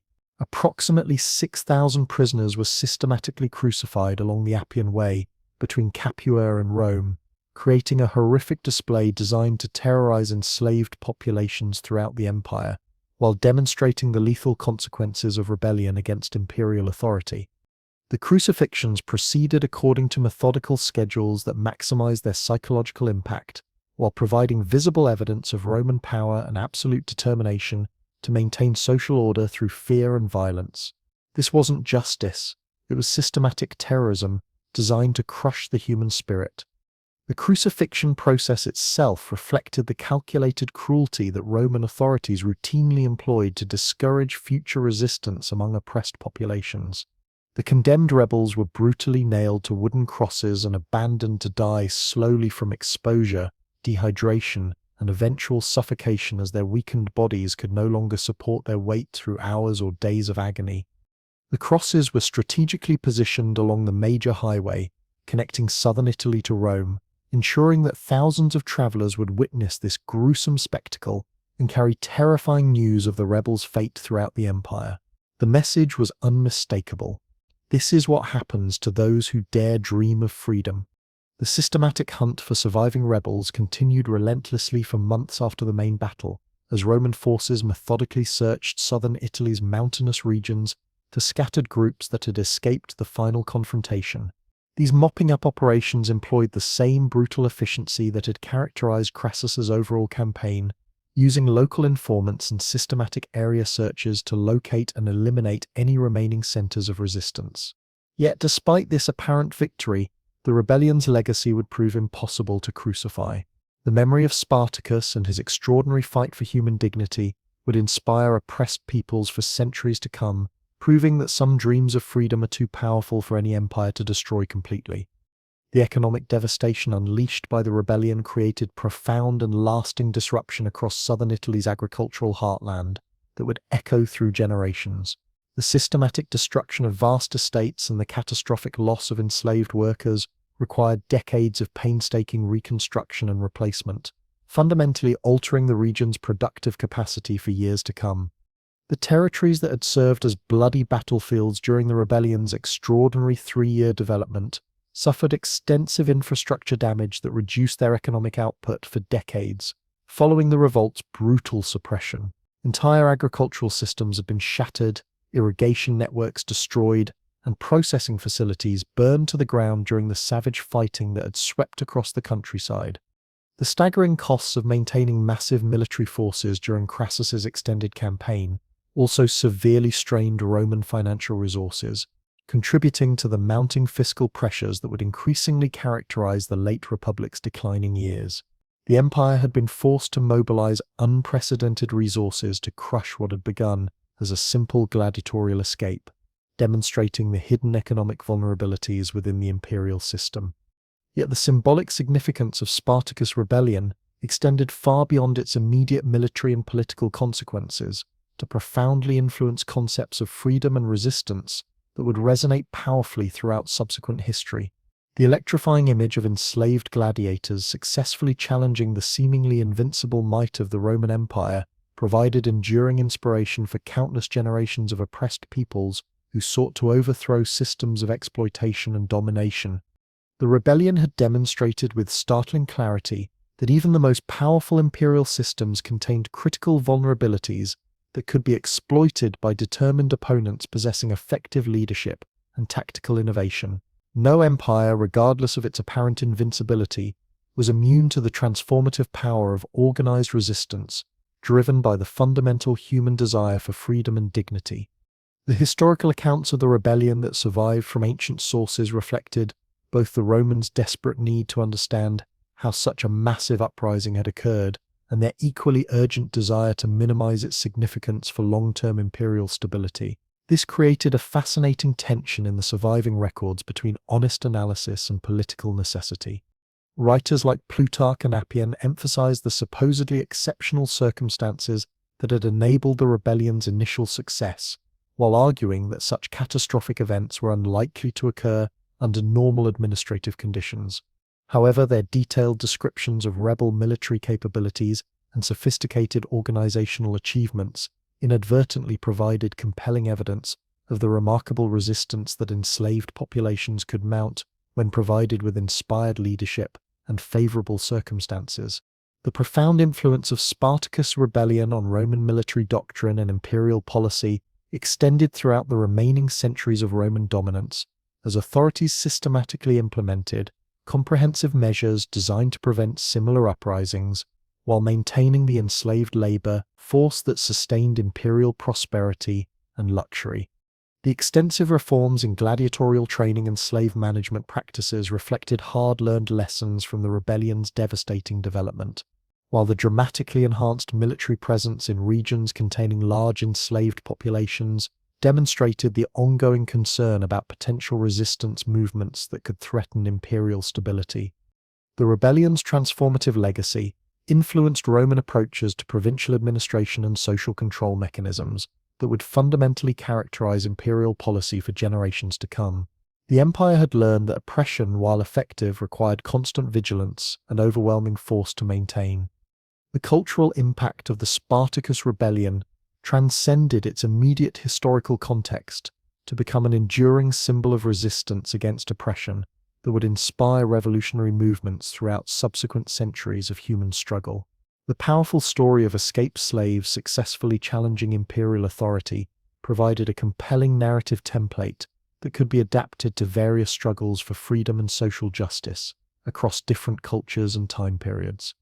From medieval peasant revolts to modern liberation movements, the inspiring example of Spartacus offered irrefutable proof that seemingly powerless populations could organize devastatingly effective resistance against overwhelming odds when motivated by the transformative desire for freedom and fundamental human dignity. Modern interpretations of Spartacus' rebellion have been shaped by evolving political and social perspectives that have emphasized different aspects of the uprising's enduring significance. Marxist historians have focused intensively on the rebellion's class-based character and its fundamental challenge to economic systems based on systematic exploitation and dehumanization. Liberal scholars have emphasized its crucial contributions to developing concepts of individual freedom and universal human rights that would eventually transform political philosophy. These varying interpretations reflect the continuing relevance of the rebellion's central themes, while demonstrating how historical events can acquire new meanings and significance as social and political contexts evolve through time. Archaeological evidence that has emerged from sites associated with the rebellion has provided invaluable additional insights into the material conditions and organizational capabilities of the rebel forces that supplement literary sources with objective physical data. Excavations at gladiatorial schools and battle sites have revealed fascinating details about weapons, equipment, and living conditions that illuminate aspects of the rebellion's development not captured in written accounts. The grim physical remains of crucifixion victims discovered along ancient Roman roads have provided horrific confirmation of the brutal suppression that followed the rebellion's defeat, making the historical accounts of mass executions tangibly real rather than mere literary descriptions. The enduring fascination with Spartacus' story reflects both its inherently dramatic character and its fundamental themes of freedom, resistance, and the eternal struggle for human dignity against systems of oppression that remain tragically relevant across cultures and centuries. The rebellion's remarkable combination of military action, political organization, and moral purpose created a compelling narrative that continues to resonate powerfully with audiences seeking inspiration for their own struggles against injustice and dehumanization in every age. The extraordinary transformation of a Thracian gladiator into the leader of the largest slave revolt in ancient history demonstrates the incredible potential for individual courage and determination to challenge even the most seemingly powerful systems of domination and control. The ultimate military failure of Spartacus' rebellion does not diminish its profound historical significance or its continuing influence on concepts of resistance and liberation that inspire oppressed peoples worldwide. The rebels' remarkable achievements in organizing diverse populations, developing effective military capabilities, and maintaining sustained resistance for nearly 3 years against the full concentrated might of the Roman Republic demonstrated possibilities that had previously seemed utterly impossible. Their defeat resulted from the overwhelming resources that Rome could eventually mobilize, rather than any fundamental flaws in their visionary leadership or organizational structure, providing a timeless model of resistance that would inspire countless future generations of oppressed peoples throughout history. The immortal legacy of Spartacus and his courageous followers lives on not in territories they failed to conquer, or the permanent freedom they could not ultimately secure, but in the enduring proof they provided that human dignity and the fundamental desire for freedom cannot be permanently suppressed by even the most powerful and ruthless systems of oppression. Their rebellion stands as an eternal testament to the extraordinary courage of ordinary people who chose to risk everything they possessed, rather than accept lives of degradation and bondage, creating a legacy that continues to inspire those who struggle for justice and human rights in every generation. The gladiator who shattered his chains in a school at Capua had indeed achieved a form of true immortality, not through military victory or territorial conquest, but through the eternal power of his example to kindle hope in the hearts of the oppressed throughout all ages. His spirit of resistance burns on, unquenchable and eternal in every heart that refuses to accept injustice as inevitable.